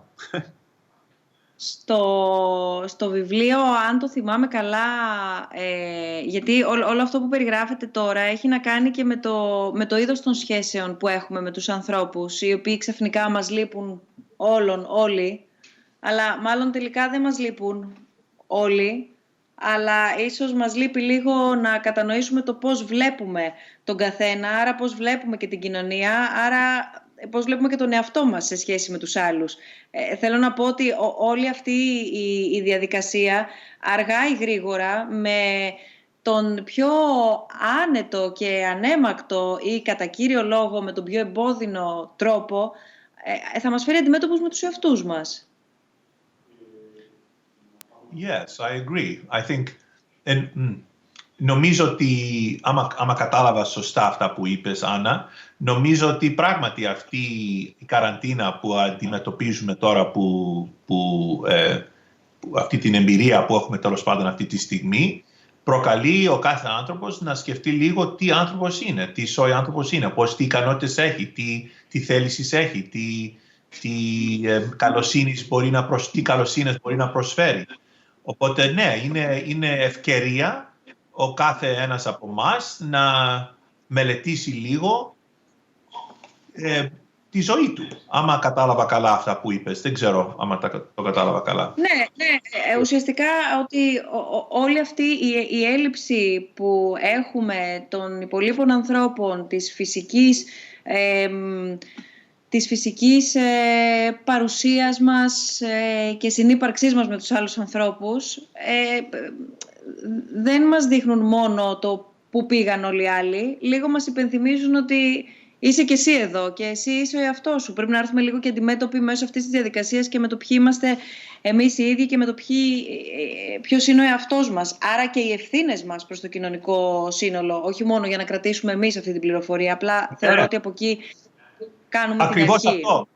Και άμα μπορώ να προσθέσω ένα πράγμα, δεν είναι απλώς τι θα μας κάνει για μας η κοινωνία, είναι τι μπορούμε εμείς να κάνουμε για την κοινωνία. Και άμα μπορώ να πω, θέλω να τονίσω κάτι, ότι αυτή η αποστασιοποίηση, καλά το λέω. Αποστασιοποίηση. Αλλά είναι πιο πτωμένο αποστασιοποίηση, εμένα μου αρέσει. Λέω να το υιοθετήσω. Όχι, η αποστασιοποίηση, αυτή η λέξη, τέλος πάντων, αποστασίου, με άλλη μια φορά. Αστειεύομαι. Άλλη μια φορά να το πω. Αποστασιοποίηση. Η αποστασιοποίηση, αυτή η αποστασιοποίηση πρέπει να την δούμε από άλλη άποψη. Ο λόγος που μένεις σπίτι εσύ δεν είναι επειδή φοβάσαι ή θέλεις να αποφύγεις από τον ιό εσύ ή να προστατεύσεις τον εαυτό σου. Ο λόγος που μένεις σπίτι εσύ είναι να βοηθήσεις την κοινωνία, να μην δίνεις την πιθανότητα στον ιό να εκμεταλλευτεί το σώμα σου, να μεταδεθεί από έναν άνθρωπο μεταξύ εσέναν σε άλλο άνθρωπο. Δηλαδή όταν αποφεύγουμε εμείς από τα σχολεία, από την εκκλησία, από την κοινωνία, όταν αποφεύγουμε, βοηθάμε την εκκλησία, το σχολείο, την κοινωνία. Και αυτό είναι κατά κάποιο τρόπο ένα αλτρουισμό τέλος πάντων που κάνουμε. Και είναι για μένα πολύ σημαντικό να αλλάξουμε την άποψη, να βλέπουμε αυτό που κάνουμε σαν κάτι που βοηθάμε την κοινωνία, παρόλο ότι κατά κάποιο τρόπο φαίνεται ότι καταστρέφουμε την κοινωνία. Είναι αντιθέτως κατά τη γνώμη μου. Και είναι μάλλον αυτό που είναι θάρρος, δεν είναι να βγαίνεις έξω και να κάνεις handshaking πάλι, ξέχασα τη λέξη,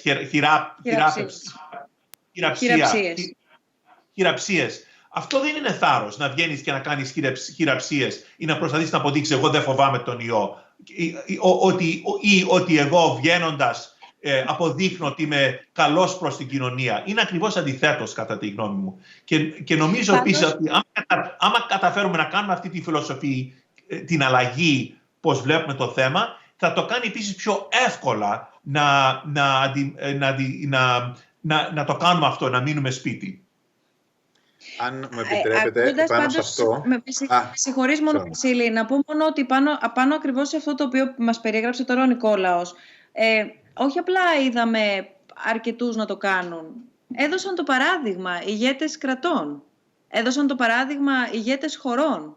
Εκεί δηλαδή που καλούσαν κοινωνίες να ενωθούν και καλούσαν ομάδες πληθυσμών.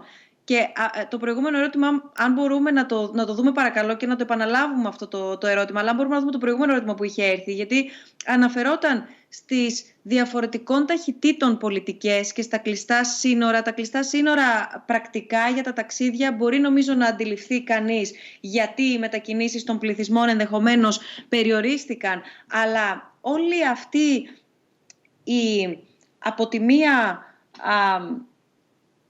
όχι συνεργασία, ενώ ο άνθρωπος πρέπει την ίδια ώρα να χρησιμοποιήσει τη συνεργασία για να ξαναγυρίσει και να ξανακερδίσει τις αγκαλιές και τα φιλιά που θέλει ή αν όχι εντελώς στο περίπου, που λέγαμε πριν ότι είναι μια άλλη δυνατότητα που έχει ο άνθρωπος να συνεργάζεται, άρα η συνεργασία θα τον σώσει και θα τον βοηθήσει έναντι του ιού. Εδώ βλέπουμε προσωπικότητες, ξαναλέω και επαναλαμβάνω, που ηγούνται χωρών, που ουσιαστικά καθορίζουν τις πολιτικές, να δίνουν το ακριβώς αντίθετο παράδειγμα, την ώρα που προσπαθεί η παγκόσμια κοινότητα να προστατευτεί και να υπακούσει στις οδηγίες που καλείται να ακολουθήσει χωρίς να ξέρει ουσιαστικά τι έχει να αντιμετωπίσει. Οι ηγέτες χωρών και χέρια έδωσαν και φάνηκαν ότι είναι και πιο, αν θέλετε και αν μου επιτρέπετε η έκφραση, έτσι, ανώτεροι του ιού ή ανώτεροι όλων αυτών που μας συμβαίνει. Άρα πώς να μην νιώσει εκεί ο άνθρωπος, ο πολίτης, ότι καλά, εγώ τώρα, για να μην πω τη βαριά τη λέξη, αλλά γιατί κάθομαι σπίτι μου? Εγώ τι είμαι δηλαδή? Πρέπει να έχουμε ως δεδομένο, νομίζω, ότι αρχικά δεν είμαστε όλοι ίσοι απέναντι στα πράγματα αυτά, απέναντι στα δεινά. Δηλαδή, ένας πολιτικός αρχηγός θα έχει αρχικά αισθάνεται πολύ, πολύ πιο υπεράνθρωπος από εμάς. Δηλαδή, ένας άνθρωπος που έχει εξουσία, άρα που έχει χρήματα, άρα που έχει σχέσεις σημαντικές ή οτιδήποτε, του επιτρέπεται λίγο από την κοινωνία να είναι περισσότερο αλαζόνας, γιατί έχει μεγαλύτερο δικαίωμα στη ζωή, να το πω και έτσι απλά. Δηλαδή, έχει καλύτερη πρόσβαση, ας πούμε, στο σύστημα υγείας. Είναι γενικά πιο προνομιούχος. Οπότε, έχει τη δυνατότητα να φέρεται πιο αλαζονικά, υπενθυμίζοντας τον άνθρωπο που μένει σπίτι του, γιατί δεν μπορεί να κάνει κάτι άλλο, του πόσο λίγος είναι. Αλλά στην πραγματικότητα ναι, είναι μια ανευθυνότητα. Ναι, αλλά ηγέτες χωρών, όπως ο Μπόρις Τζόνσον, το παγκόσμιο παράδειγμα, να είναι ένας από τα κρούσματα και ένας από τους ασθενείς. Ναι. Με τον Μπόρις Τζόνσον, ας πούμε, μπήκε ο Μπόρις Τζόνσον μέσα, βγήκε ο Μπόρις Τζόνσον από μέσα. Δηλαδή, θέλω να πω ότι αυτομάτως σκεφτείτε ότι υπάρχουν πόσοι άνθρωποι στην Αγγλία συγκεκριμένα που πεθάνανε σπίτι τους, επειδή τηλεφωνούσαν και λέγανε ότι έχω τα συμπτώματα και του λένε «Α, είναι ήπια, μείνε σπίτι σου και πέθαινες». Λοιπόν, προφανώς, όταν ανήκεις στους πραγματικούς ανθρώπους και έχεις όντως πιθανότητες να πεθάνεις, πρέπει να μείνεις σπίτι σου. Όταν δεν υπάρχουν πάρα πολλές πιθανότητες να πεθάνεις, γιατί είσαι απλά ισχυρός, έχεις τη δυνατότητα να δίνεις και χειραψίες. Αλλά αυτό είναι η κοινωνική ανισότητα, η οποία απλώς υπογραμμίζεται αυτή τη στιγμή. Δεν είναι κάτι καινούριο. Δηλαδή, είναι κάτι το οποίο υπάρχει και θα υπάρχει και μας υπενθυμίζεται με έναν αλαζονικό τρόπο μέσα από τα μίντια κάθε μέρα, βλέποντας ανθρώπους να συμπεριφέρονται σαν να μην συμβαίνει τίποτα. Γιατί μπορεί και όντως για αυτούς να μην συμβαίνει τίποτα. Εδώ πάντως, Νικόλα, πριν ακούσουμε την τοποθέτησή σου, έχει χαρακτηριστεί αυτός ο ιός ως ταξικός ιός. Επιπρόσθετα, εγώ θα έβαζα και το εξής χαρακτηριστικό, το δηλαδή κατά πόσο εν τέλει, σε συνδυασμό με το εάν είναι ταξικός ή όχι ταξικός αυτός ο ιός, σε συνδυασμό με το άλλοι ηγέτες χωρών φάνηκαν έτσι ότι με τι κάθεστε και ασχολείστε, δεν είναι σοβαρά πράγματα αυτά και την πάτησαν οι λαοί τους. Αν δηλαδή δεν μας κάνει το παράδειγμα του Μπόρις Τζόνσον, μας κάνει ο λαός της Βρετανίας και βέβαια όλοι όσοι ζουν στο Ηνωμένο Βασίλειο, όχι μόνο οι Βρετανοί προφανώς. Κάτι ακόμα όμως, το βάζω επιπρόσθετα για να μην διακόψω και να σας ακούσω. Έχει κανείς την αίσθηση ότι είδαμε την παγκόσμια κοινότητα να μην είναι προετοιμασμένη. Και όχι να μην είναι προετοιμασμένη για το πώς θα αντιμετωπίσει τον COVID-19 γιατί δεν τον ήξερε ή τον ήξερε γιατί όλα ακούγονται, αλλά δεν ήταν αυτό έχει να κάνει με τα fake news και το infodemic, είναι το θέμα της επόμενης συνάντησης των διαλόγων. Θέλω να πω όμως ότι είτε ήξερε είτε δεν ήξερε, εδώ φάνηκε ότι δεν ξέρει να συνεργάζεται η παγκόσμια κοινότητα. Κοίταξε, δυσκολεύτηκα να παρακολουθήσω αυτή τη συζήτηση λίγο που έχετε κάνει τα περασμένα 5 λεπτά για διάφορους λόγους. Ο κύριος λόγος είναι ότι δεν ήξερα όλες τις λέξεις, δυστυχώς. Λοιπόν, όταν ρωτούσες προηγουμένως για τάξη, άμα αυτός ο ιός έχει τάξη, τι σημαίνει αυτό? If it's deadly, if it's serious? Όχι. Έχει ανοίξει μια συζήτηση ότι αυτός ο ιός βρίσκει τους κοινωνικά και οικονομικά πιο αδύναμους, πιο ευάλωτους. Ενώ γενικά γίνεται αυτό με την αρρώστια, όχι απλώς αυτός ο ιός. Γενικά γίνεται με όλα τα μικρόβια, γενικά σκοτώνει αυτούς που είναι πιο ηλικιωμένους, πιο άρρωστους, πιο φτωχούς κτλ. Πρώτον. Δεύτερον, αυτό είναι γενικό γεγονός όλες τις αρρώστιες. Γενικά. Ένα πράγμα που είναι λίγο διαφορετικό από αυτό τον ιό, το οποίο μπορούμε να πούμε δόξα τω Θεώ, ας πούμε, είναι ότι οι νέοι αποφεύγουν από αυτό το ιό. Δηλαδή, συνήθως είναι οι πολύ μικροί, τα μωρά, και οι πολύ ηλικιωμένοι πεθαίνουν στις πανδημίες. Σε αυτή την πανδημία συγκεκριμένη, ευτυχώς δεν επιτίθεται πολύ στους μικρούς και στους νεαρούς. Και εγώ μπορώ να πω σαν μπαμπά, ας πούμε, είμαι πολύ ευτυχισμένος ότι δεν έχω άγχος να πεθάνουν, ας πούμε, τα παιδιά μου. Παρόλο ότι εγώ και η γυναίκα μου είμαστε στην ηλικία η οποία εμείς τέλος πάντων αρχίζουμε να κινδυνεύουμε. Το δεύτερο πράγμα που είπες, Άννα, δεν το παρακολούθησα και αυτό. Το κατά πόσο η παγκόσμια κοινότητα ήταν έτοιμη στο ενδεχόμενο να βρεθεί μια μαζική απειλή για την ανθρωπότητα, όπως τώρα, και να μπορέσει να έχει κάποια αντανακλαστικά να τα ενεργοποιήσει και να μην δούμε τόσο μεγάλη αμηχανία. Πάλι δεν είμαι σίγουρος ότι κατάλαβα αυτό που είπες, αλλά αυτό που με σύγχυσε εμένα είναι ότι οι άνθρωποι μπορούσαν να έχουν προετοιμαστεί να αντιμετωπίσουν πανδημία για πολύ καιρό. Ο Bill Gates, φερειπίν, το 2015, είπε, ξέρεις, ότι οι πανδημίες θα επιστρέφουν. Και ξέρουμε, όλοι το ξέρουμε, όλοι οι επιστήμονες ξέρουν ότι οι πανδημίες επιστρέφουν κάθε 10 χρόνια περίπου. Δεν ξέρουμε ακριβώς πότε. Συνήθως δεν είναι πολύ σοβαρές οι πανδημίες, αλλά κάθε 50, κάθε 100 χρόνια έχουμε κάτι πολύ σοβαρό, σαν και αυτό που αντιμετωπίζουμε τώρα. Μάλιστα, τώρα πήγα εδώ δίπλα στο γραφείο μου, μπορείς να βρεις ένα βιβλίο που λέει National Strategy for Influenza Pandemic. Δηλαδή, μπορείς να ανοίξεις αυτό το βιβλίο και σου λέει, λες και φτιάχνεις μουσακά, ας πούμε. Κάνε αυτό, κάνε αυτό, κάνε αυτό. Δηλαδή, η κάθε σελίδα περιγράφει τι πρέπει να κάνουμε να αντιμετωπίσουμε πανδημία. Δεν είναι κάτι το οποίο κανένας δεν μπορούσε να είχε φανταστεί ότι θα γίνει, και πράγματι έπρεπε εμείς, άμα ήμασταν έξυπνοι, να είχαμε κάνει περισσότερη προετοιμασία. Δυστυχώς, για διάφορους λόγους, δεν το θεωρήσαμε αρκετό σοβαρό θέμα. Δεν ξέρω πάλι άμα απάντησα την ερώτησή σου. Ναι, απόλυτα, γιατί υπάρχουν ευθύνες, συνεπώς. Υπάρχουν ευθύνες, πρώτα απ' όλα σε πολιτικό επίπεδο, υπάρχουν ευθύνες σε επιστημονικό επίπεδο και υπάρχει ενδεχομένως και ένα κενό μεταξύ επιστημονικής κοινότητας και πολιτικής ηγεσίας. Ναι, ένας από τους λόγους που οι ορισμένες χώρες, η Ταϊουάν, South Korea, Singapore, η Ιαπωνία, γιατί καταφέραν αυτοί πιο γρήγορα να αντιμετωπίσουν, είναι πιο κοντά βέβαια στην Κίνα, ας πούμε, το πήραν πιο σοβαρά, αλλά είχαν και την άσχημη εμπειρία από το 2003, το προηγούμενο SARS, το οποίο ήταν πολύ πιο, how do you say deadly in Greek, πολύ πιο, όταν σε σκοτώνει περισσότερο. Φωνικό. Αυτό το προηγούμενο SARS ήταν πολύ πιο φωνικό από αυτό το SARS που έχουμε τώρα. Εκείνο το SARS σκότωνε 10% από τους άνθρωπους που το παίρνανε, και αυτό σκοτώνει, νομίζουμε, περίπου 1% το πολύ.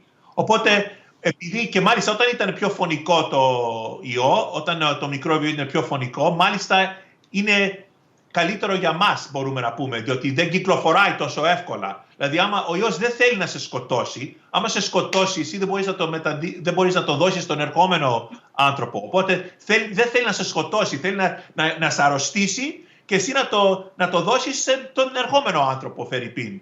Οπότε το προηγούμενο SARS ήταν τόσο φωνικό που that it burned out, ήταν σαν φωτιά στο δάσος, που ήταν τόσο δυνατή η φωτιά που έπαυσε η φωτιά. Πράγματι ότι ήταν δυνατή η φωτιά. Τέλος πάντων, διότι είχαν αυτή την κακή εμπειρία που αρκετοί πολλοί πεθάνανε και ήταν σοβαρή αρρώστια πριν από 17 χρόνια, αυτές οι χώρες κάνανε περισσότερη προετοιμασία και ήταν έτοιμοι. Εμείς στην Ευρώπη και στην Αμερική δεν ήμασταν αρκετοί έτοιμοι. Η Ελλάδα, επειδή είδε τι γινόταν στην Ιταλία δίπλα, και επειδή θεωρούμε και πράγματι σε αυτή την περίπτωση ήμασταν καλύτεροι από τους Ιταλούς, γρήγορα κάναμε αυτά που έπρεπε να κάνουμε. Πάλι δεν είμαι σίγουρος ότι απάντησα αυτό που ρώτησες, Άννα. Απόλυτα. Το πόσο μη έτοιμη ήταν η παγκόσμια κοινότητα και μας εξήγησες και πολύ αναλυτικά, Νικόλα, τι έλεγαν τα δεδομένα και πώς φάνηκαν οι όποιες αστοχίες, αριθμίες και βέβαια οι τραγικοί αριθμοί δεν χρειάζεται να αναφερθούμε. Παρακολουθούμε όλοι τι γίνεται με αυτούς τους αριθμούς. Η σημερινή εικόνα 15 Απριλίου πριν από 1 ώρα και 34 λεπτά που όλοι καθυλωνόμαστε 6 ώρα, αυτή είναι η ενημέρωση που έχουμε. Έλεγε σήμερα 102 θανάτους και 2.192 κρούσματα, όταν παγκοσμίως μιλάμε για λίγο περισσότερο από 2 εκατομμύρια κρούσματα, περίπου 130.000 θανάτους ανά τον κόσμο, στις Ηνωμένες Πολιτείες 616.000 σχεδόν τα κρούσματα, 26,5 περίπου χιλιάδες θάνατοι και στην Ευρώπη 956.000 κρούσματα, 85.700 θάνατοι. Αυτά είναι τουλάχιστον τα στοιχεία από όλους τους οργανισμούς. Ναι, Νικόλα, κάτι θέλεις να πεις? Ήθελα να πω κάτι σημαντικό για την Ελλάδα, άμα μπορούσα, και να περιγράψω. Ο λόγος που δεν έχουν πεθάνει 1 εκατομμύριο Αμερικάνοι και αυτή η αρρώστια μπορούσε να είχε δημιουργήσει τόσο πολύ θάνατο, είναι ακριβώς επειδή έχουμε κάνει αυτή την αποστασιοποίηση. Και πράγματι, επίσης, οι Έλληνες που ακούν αυτή τη στιγμή, η Ελλάδα έχει αυτή τη στιγμή αποφύγει. Αλλά αυτός ο ιός δεν τον έχουμε σκοτώσει τον ιό. Αυτός ο ιός υπάρχει και θα επιστρέψει δυστυχώς. Και οπότε δεν μπορούμε να πούμε αποφύγαμε εμείς, ας πούμε, είμαστε έξυπνοι εμείς οι Έλληνες, πονηροί όπως και στο παρελθόν και αποφύγαμε. Άμα αρχίσουμε πάλι, δυστυχώς είναι το γεγονός, άμα αρχίσουμε πάλι και κυκλοφορούμε στο δρόμο, θα επιστρέψει ο ιός. Οπότε το κράτος και η κοινωνία πρέπει να εξακολουθούν να είναι το παίρνουν πολύ σοβαρά αυτό το πράγμα. Και δεν νομίζω έτσι εύκολα θα έχουμε κανονικό καλοκαίρι στην Ελλάδα. Αυτό το πρόβλημα θα το αντιμετωπίζουμε για τα ερχόμενα 2-3 χρόνια. Και μόνο όταν υπάρξει εμβόλιο ή μόνο άμα αρκετοί αρρωστήσουν και έχουμε το λεγόμενο herd immunity, μόνο τότε θα μπορούμε, ας πούμε, να επιστρέψουμε στη συνηθισμένη ζωή μας, δυστυχώς. Οπότε δεν θέλουν αυτοί που το ακούνε τώρα αυτό και διαβάζουν ότι είναι μόνο 100 Έλληνες έχουν πεθάνει, το οποίο είναι, μπορούμε να πούμε, φανταστικό και απίστευτο που έχουμε αποφύγει. Αλλά λες ότι μπορεί να αλλάξει, δεν σημαίνει τίποτα. Μπορεί να αλλάξει εν μία νυχτή, ας πούμε. Ναι, απλώς είναι it's amazing, είναι απίστευτο που έχουμε καταφέρει, πράγματι, αλλά δεν σημαίνει ότι μια και καλή τελειώσαμε το πρόβλημα. Διαβάζω παράλληλα τα ερωτήματα που έρχονται και έχουν περάσει εντωμεταξύ και άλλα ερωτήματα τα οποία δεν προλαβαίνω και ζητώ συγγνώμη αν δεν έχουν απαντηθεί εντωμεταξύ από τη συζήτηση. Παρακαλώ πολύ να τα ξαναβλέπουμε και να τα επαναλαμβάνουμε. Εγώ θέλω να ρωτήσω πριν, αναφέρθηκα στους αριθμούς που αυτούς τους αριθμούς παρακολουθούμε όλοι μας καθημερινά. Τους παρακολουθούμε με όποιο τρόπο μπορεί ο καθένας. Είτε να συντονίζεται και να τους παρακολουθεί στο διαδίκτυο, είτε να επιλέγει την τηλεόραση ως μέσο, είτε να διαβάζει εφημερίδες. Υπάρχει και εδώ μια φοβία ως προς το φύλο και τύπο. Εγώ θέλω να ρωτήσω πώς μια κοινωνία και πώς ο άνθρωπος ο ίδιος μπορεί να συμφιλιωθεί και μπορεί να κατανοήσει τόσο μεγάλο όγκο θανάτων ταυτόχρονα. Πώς μπορεί δηλαδή μια κοινωνία... Όταν περνάει η αρρώστια και σκοτώνει πολλούς την ίδια στιγμή, είναι πάντοτε καταστροφή αυτό. Και ορισμένοι λένε γιατί έχουμε καταστρέψει την οικονομία μας για να αποφύγουμε αυτό το θάνατο. Μπορώ να πω, άμα δεν είχαμε αποφύγει αυτό το θάνατο, πάλι θα είχε καταστρεφτεί η οικονομία μας. Τουλάχιστον τώρα δεν πεθάναμε. Δηλαδή, έχουμε καταστρέψει την οικονομία μας, αλλά τουλάχιστον έχουμε σώσει ζωές, μου φαίνεται είναι η λέξη. We've saved lives. Να με διορθώνετε όταν κάνω λάθη. Σωστά. Εγώ νομίζω, απ' την άλλη, ότι δεν αντιλαμβανόμαστε και δεν μπορούμε καν να κάνουμε την καύση μέσα μας. Δεν μπορούμε να μεταβολήσουμε ούτε τον αριθμό των θανάτων, ούτε τον ίδιο τον θάνατο αυτή τη στιγμή, σαν πιθανότητα. Συμβαίνει ακριβώς όπως όταν πεθάνει κάποιο δικό μας πρόσωπο, που δεν αποδεχόμαστε το ότι έχει πεθάνει για πάρα πολύ καιρό, και αυτό είναι μια άμυνα του οργανισμού για να μπορέσουμε να επιβιώσουμε. Υπήρχαν και στοχαστές και επιστήμονες όπως ο Φρόιντ, ας πούμε, ο οποίος υποστήριζε ότι ακόμα και σε μια κηδεία μπορεί να αισθανθείς ακόμη και χαρά μέσα υποσυνείδητα, λέγοντας ότι εσύ είσαι νεκρός, αλλά εγώ είμαι ζωντανός, αισθάνεσαι πιο ζωντανός από ποτέ. Οπότε νομίζω ότι με κάθε θάνατο που ανακοινώνεται, με κάθε μεγάλο αριθμό νεκρών, σε πρώτη φάση δεν αντιλαμβανόμαστε τι γίνεται.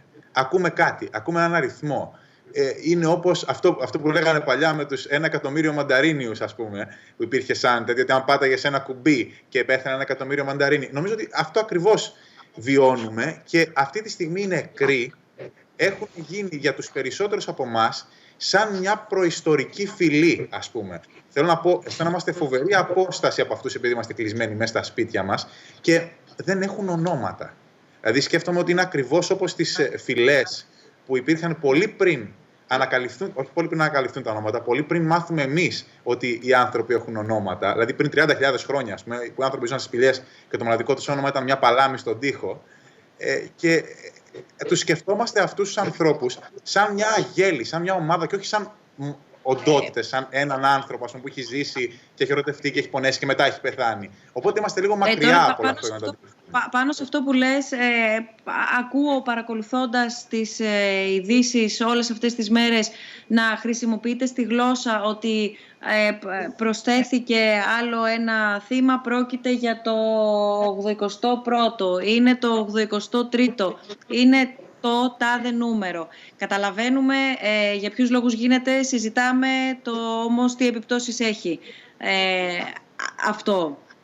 Σε συνδυασμό με αυτό που συζητάμε όμως τώρα, και έτσι όπως το βάλατε στη δυτή του αυτή διάσταση, εχθές νομίζω στο Instagram, χαζεύοντας άλλη μία οθόνη, έπεσα πάνω στις ProPublica το account, όπου ανέφερε ότι για κάθε έναν νεκρό από τον COVID-19 αντιστοιχεί κάποιος που τον αγαπούσε.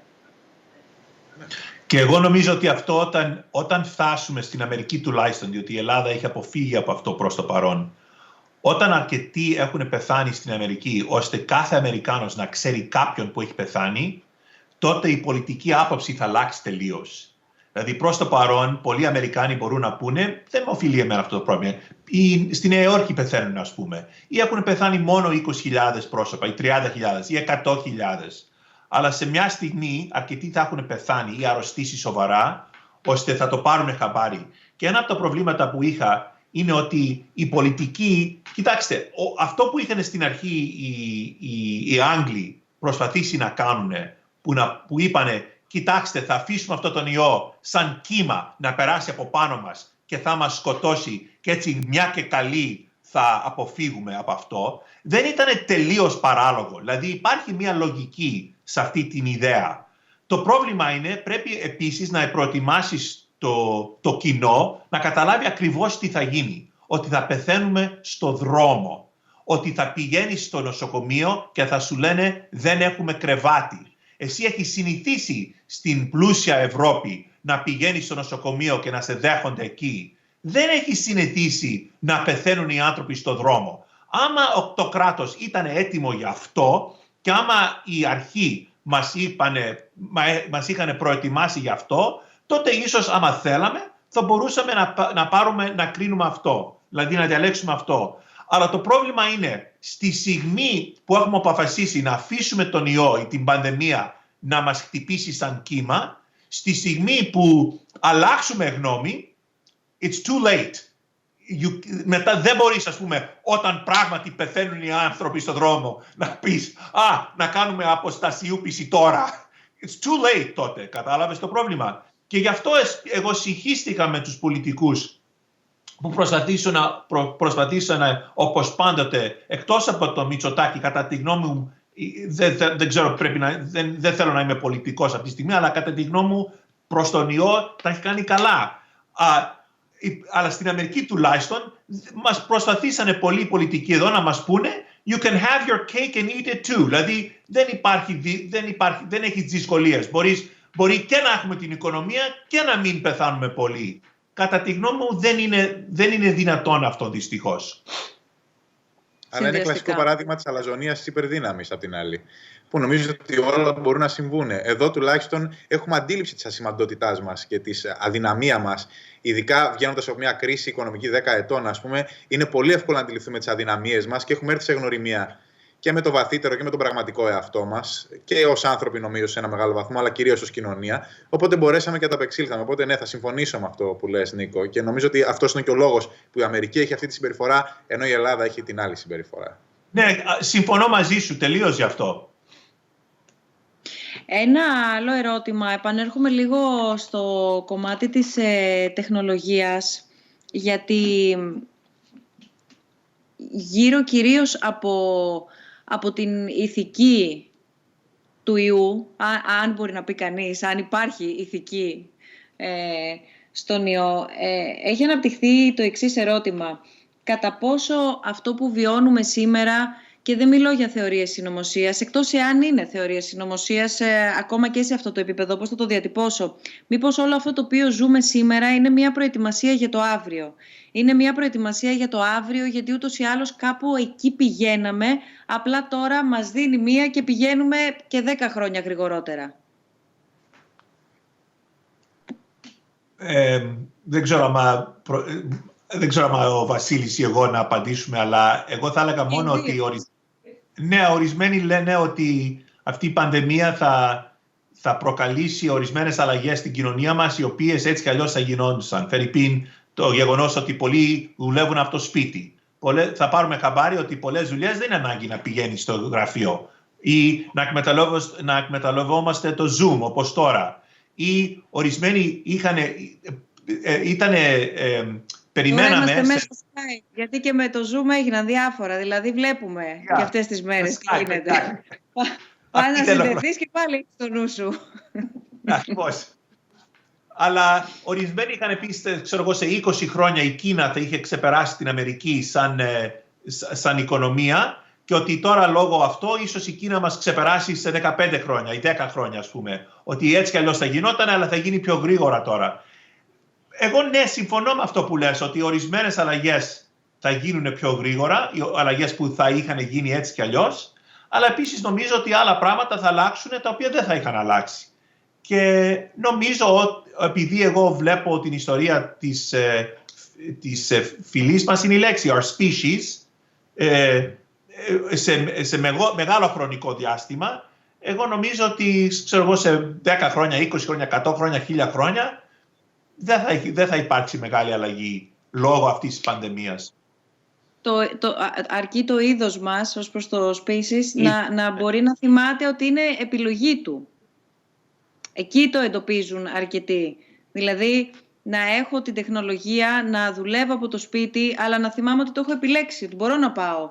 Αν μπορώ να πάω. Προφανώς υπάρχουν κάποια επαγγέλματα τα οποία μπορούν εξ αποστάσεως αποκλειστικά να γίνουν. Αλλά εγώ θέλω αύριο, αν μπορέσω, επειδή είναι η δουλειά μου τέτοια, να είμαι με τους συναδέλφους μου μαζί. Όχι να ξυπνήσω μια μέρα και να πω μπορώ να είμαι, αλλά δεν πειράζει, θα μείνω σπίτι μου και θα συνδεθώ μαζί τους.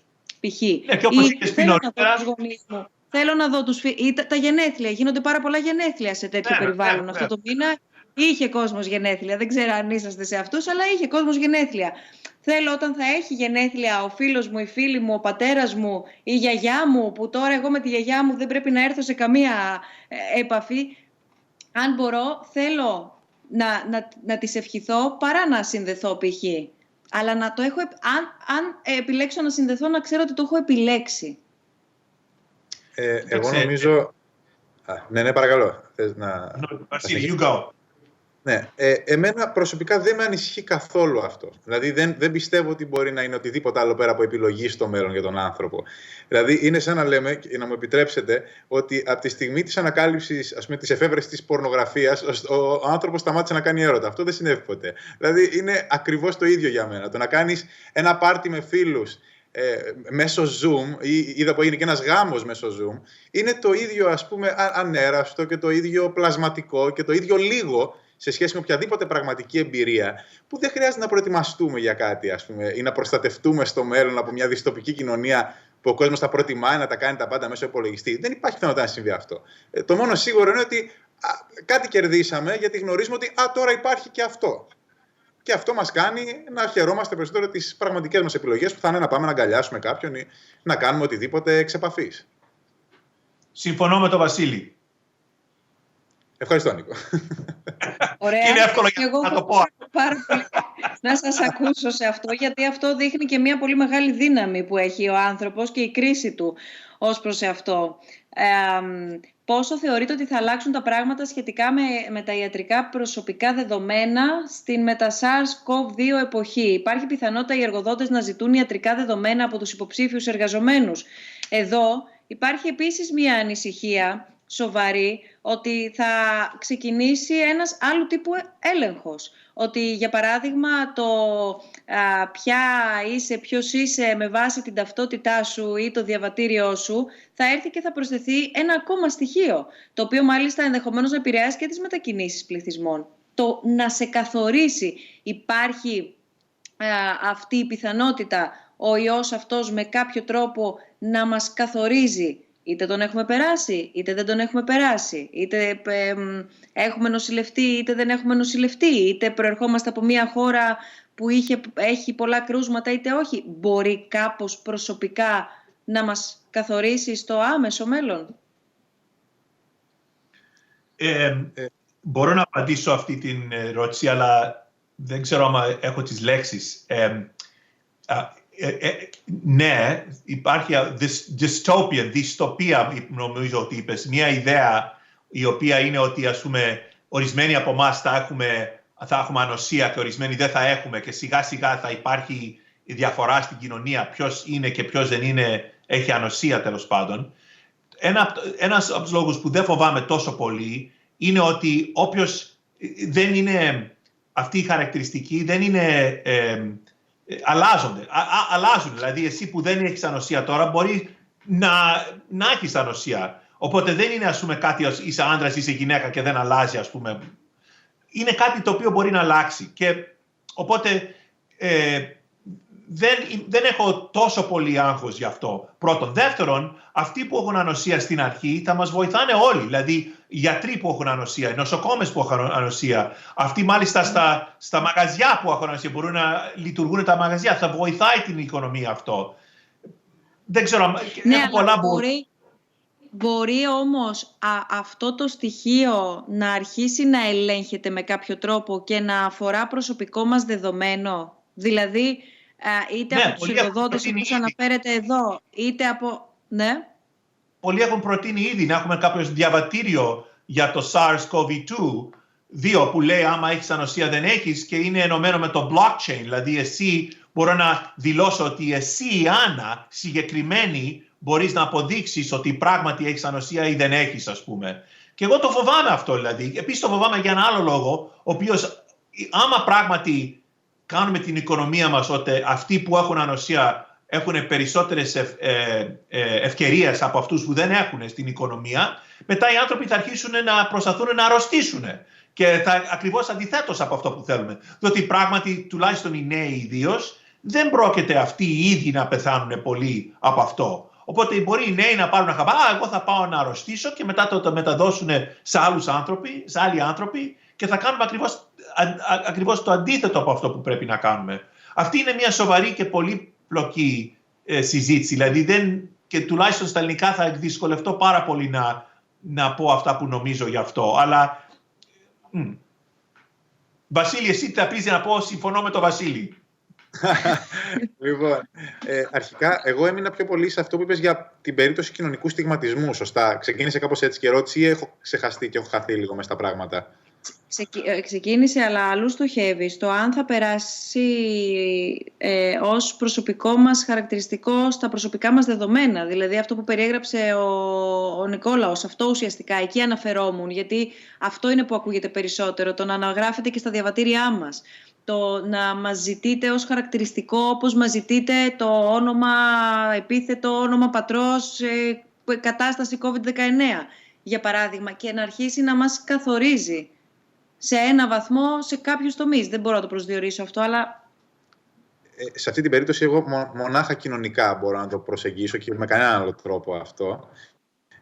Αλλά νομίζω ότι αυτό αν γίνει, αν συμβεί κάτι τέτοιο, προφανώς θα οδηγήσει αυτό σε στιγματισμό και αυτό θα είναι κάτι πολύ οδυνηρό.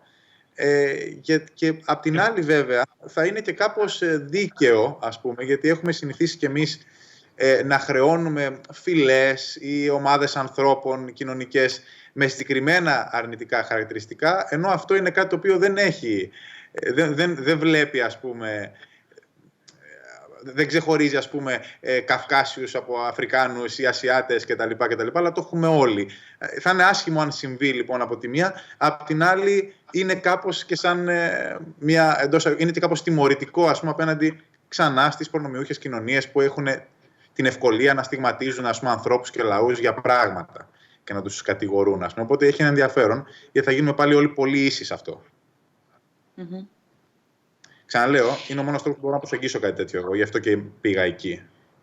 Ναι, ούτως ή άλλως συζητείται και στην Ελλάδα συζητήθηκε κιόλας αρκετά, που θεωρητικά και συγκριτικά με άλλες χώρες δεν έχει και τόσο αυξημένους αριθμούς και τόσο αυξημένα ποσοστά το στίγμα και ο κοινωνικός στιγματισμός. Έχει ήδη ξεκινήσει. Αυτό είναι δεδομένο. Απλά υπάρχει η ανησυχία για το πόσο πια αυτό ενδεχομένως να μας καθορίζει στο βαθμό που ήδη μας καθορίζουν και αποτελούν στοιχεία της ταυτότητάς μας άλλου τύπου χαρακτηριστικά. Ένα ερώτημα σχετικά με την τεχνολογία και το κλείνω το κομμάτι αυτό είναι, δεν ξέρω αν μας ακούς, Νικόλα, έχει επανέλθει η εικόνα σου, έχει να κάνει και από την άλλη πλευρά για το τι παράθυρο ανοίγει αυτή τη στιγμή, ενδεχομένως περισσότερο, με αυτή την έννοια δηλαδή το λέω, στην τεχνολογία, στην τεχνητή νοημοσύνη, να μπουν μέσα στο χώρο της επιστήμης, να μπουν στο χώρο της ιατρικής. Ακόμα περισσότερο εννοώ. Μπορείς να ξαναπείς την ερώτηση, σε παρακαλώ, Άννα? Δηλαδή, ρωτάς άμα οι επιστήμονες θα έχουμε περισσότερο σεβασμό για τους επιστήμονες, τώρα ρωτάς? Ρωτάω, επειδή τόση ώρα συζητάμε για τους πιθανούς κινδύνους της τεχνολογίας στη ζωή μας, στην καθημερινότητά μας, ρωτάω από την άλλη αν υπάρχει και κάτι που θα αλλάξει ως προς το καλύτερο με το πόσο ακόμα περισσότερο θα διεισδύσει η τεχνολογία, η τεχνητή νοημοσύνη στο χώρο της επιστήμης και της ιατρικής. Αν θα επιταχυνθεί δηλαδή το πόσο συνεργάζονται οι επιστημονικές κοινότητες, οι γιατροί με τους υπόλοιπους επιστήμονες, ως προς το κομμάτι της τεχνολογίας, να ενσωματωθεί ακόμα περισσότερο δηλαδή. Δεν ξέρω, δεν είμαι 100% σίγουρος ότι σε κατάλαβα πάλι, αλλά νομίζω μπορώ να προτείνω ότι φερειπίν στην Κίνα, όταν αντιμετωπίζανε τον ιό εκεί, καταφέρανε να μεταβάλουν 50% από τη ιατρική τους online. Δηλαδή, πολλά πράγματα ξαφνικά πήρανε χαμπάρι, δεν είναι ανάγκη ο ασθενής να έρθει στο νοσοκομείο ή να δει τον γιατρό προσωπικά. Μπορούσε απλώς να γίνει αυτή η επαφή online. Και το κάνανε βέβαια εις ανάγκης. Το κάνανε επειδή οι γιατροί που τους χρειαζόντουσαν και τους νοσοκόμες να φροντίζουν αυτοί που ήταν σοβαρά άρρωστοι. Εγώ νομίζω ότι ο πληθυσμός, όταν πάρει χαμπάρι ότι πολλά τα πράγματα που κάναμε ήταν έτσι παράλογα, δεν υπήρχε λόγος πράγματι, διότι τα εγκαταλείψαμε όταν υπήρχε ο ιός, γιατί να επανέλθουμε τώρα και στο μέλλον να επιστρέψουμε σε αυτές τις ηλικιότητες. Μπορούμε να τις αφήσουμε πίσω. Άμα ρώτησες αυτό, εγώ νομίζω ότι πολλά πράγματα θα είναι έτσι. Ότι πολλές αλλαγές λεπτομεριακές στην κοινωνία μας θα προσέξουν οι άνθρωποι ότι δεν υπήρχαν λόγους. Ορισμένα πράγματα μπορούν να αλλάξουν αντιθέτως. Να σου πω ένα παράδειγμα. Δεν ξέρω αν θυμόσαστε, αλλά πριν από 20 χρόνια ή 30 χρόνια, εσείς ίσως δεν θυμόσαστε, εσείς οι νεαροί, ήταν συνηθισμένο όταν πήγαινε στο βενζινάδικο να μην έβαζες εσύ τη βενζίνη στο αμάξι σου. Ήταν ένας υπάλληλος που έβαζε βενζίνη στο αμάξι σου. Και το εγκαταλείψαμε αυτό. Το θεωρήσαμε παράλογο. Δεν υπάρχει λόγος να υπάρχει ένας υπάλληλος να βάζει βενζίνη. Είναι economically inefficient. Δηλαδή δεν υπάρχει λόγος να πληρώνουμε αυτό τον υπάλληλο. Και το εγκαταλείψαμε. Τώρα όμως μπορούμε να θεωρήσουμε ότι αντιθέτως, καλύτερα να υπάρχει ένας υπάλληλος με γάντια, ο οποίος βάζει βενζίνη σε όλα τα αμάξια, παρόλα τι να βγαίνουμε όλοι εμάς, ένας μετά από τον άλλον με τα χέρια μας, να μεταδίδουμε το ιό εκεί στο βενζινάδικο. Οπότε υπάρχουν ορισμένα πράγματα που τα είχαμε εγκαταλείψει στο παρελθόν, τα οποία να επανέλθουμε, και άλλα πράγματα τα οποία θα εγκαταλείψουμε. Αυτές οι λεπτομέρειες στην κοινωνία μας. Πάντως βλέπεις να μπαίνει ακόμα περισσότερο στον τομέα της υγείας η τεχνολογία? Δεν ξέρω. Νομίζω ότι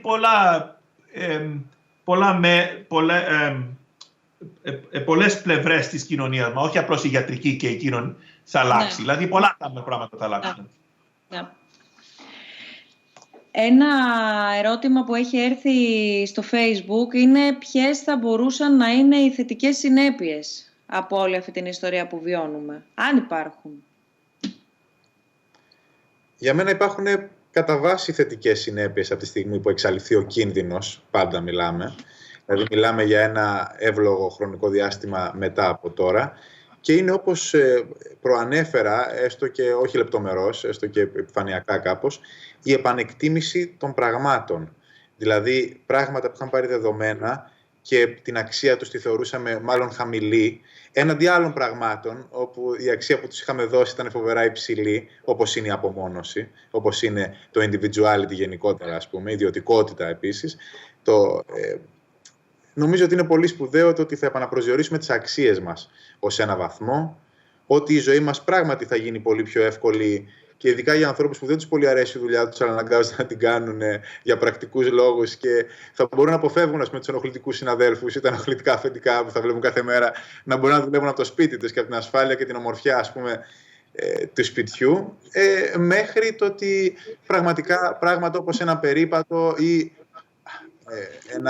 μια αγκαλιά ή ένα φίλο με έναν άνθρωπο που δεν γνωρίζεις και δεν έχεις συχνηλατήσει αυτό που ακούω συνέχεια τώρα σαν όρος, δηλαδή δεν ξέρεις ποιον είχε δει πρώτα, ας πούμε.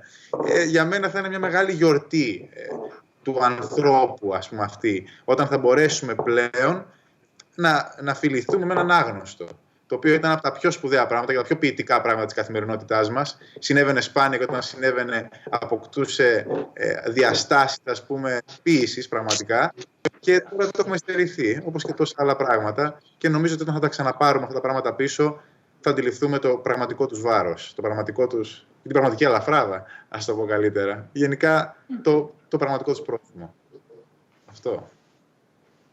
Συμφωνώ με τον Βασίλη. Συμφωνώ με τον Βασίλη. Αυτό.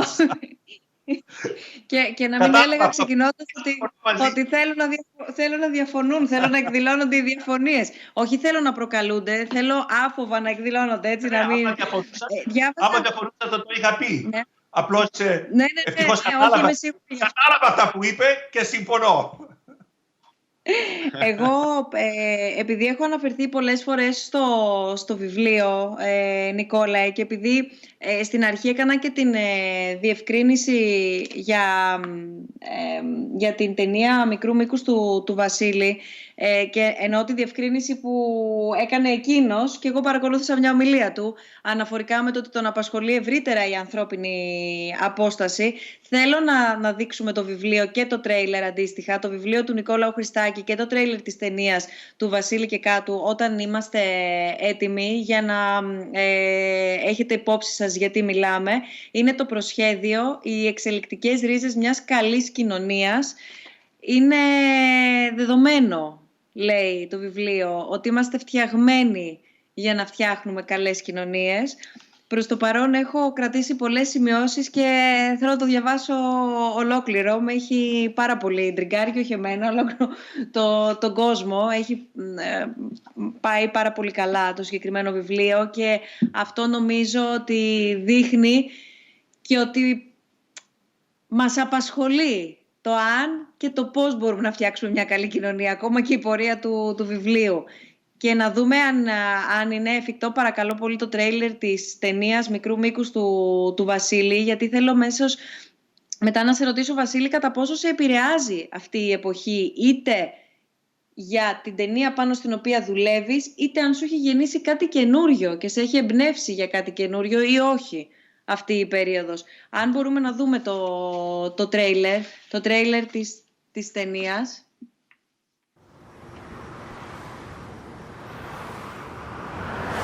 Είναι αγαπώ τέτοια. Lovebirds. Lovebirds. Ναι, lovebirds. Τι είναι τα lovebirds? Είδος παπαγάλου. Εμένα σαν κότες μου μοιάζουν. Τι κότες ρε σκατόμπατσε. Παπαγάλοι είναι.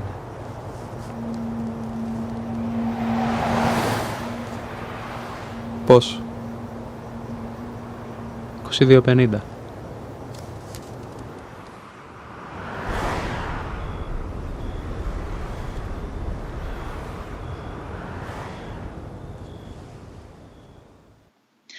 Λοιπόν, η απόσταση ανάμεσα στον ουρανό και εμάς είναι η ταινία μικρού μήκους που έλαβε τον Χρυσό Φοίνικα και έχει πάρα πολύ ενδιαφέρον πραγματικά να παρακολουθήσετε. Το λέω, Βασίλη, είτε είχες αποδεχθεί είτε όχι την πρόσκλησή μας, να παρακολουθήσετε και την ταινία αλλά και το πώς έχει τοποθετηθεί και ο Βασίλης και οι δύο πρωταγωνιστές και η ιστορία πίσω από τη συνεργασία, γιατί και εμείς όταν προσπαθούμε να προσκαλέσουμε ανθρώπους και συνομιλητές στις όποιες μας συζητήσεις, είναι καλό να γνωρίζουν όλοι ότι δεν καλούμε ανθρώπους που απαραίτητος γνωρίζουμε ή απαραίτητος προσωπικά συμφωνούμε ή φέρνουμε ανθρώπους οι οποίοι πρώτα απ' όλα μπορούν να επικοινωνήσουν και ο καθένας σας και από εσάς τους δύο ειδικεύεται και διακρίνεται στο δικό του τομέα, αλλά ταυτόχρονα μπορείτε να συνομιλήσετε και μπορούμε να συνομιλήσουμε. Δεν είμαι ούτε σκηνοθέτης, ούτε επιστήμονας. Έχω ένα πτυχίο κοινωνιολογίας, αλλά σε καμία περίπτωση δεν είμαι αυτού του επίπεδου.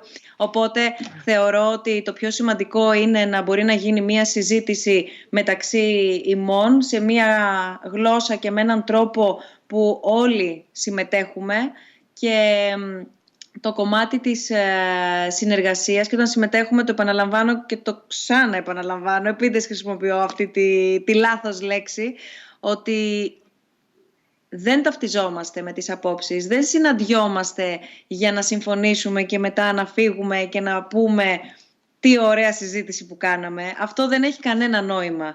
Αυτό δεν έχει κανένα νόημα και συνεχώς στους διαλόγους, είπα, είναι η 28η φορά που κάνουμε συζήτηση, 28 μήνες δηλαδή.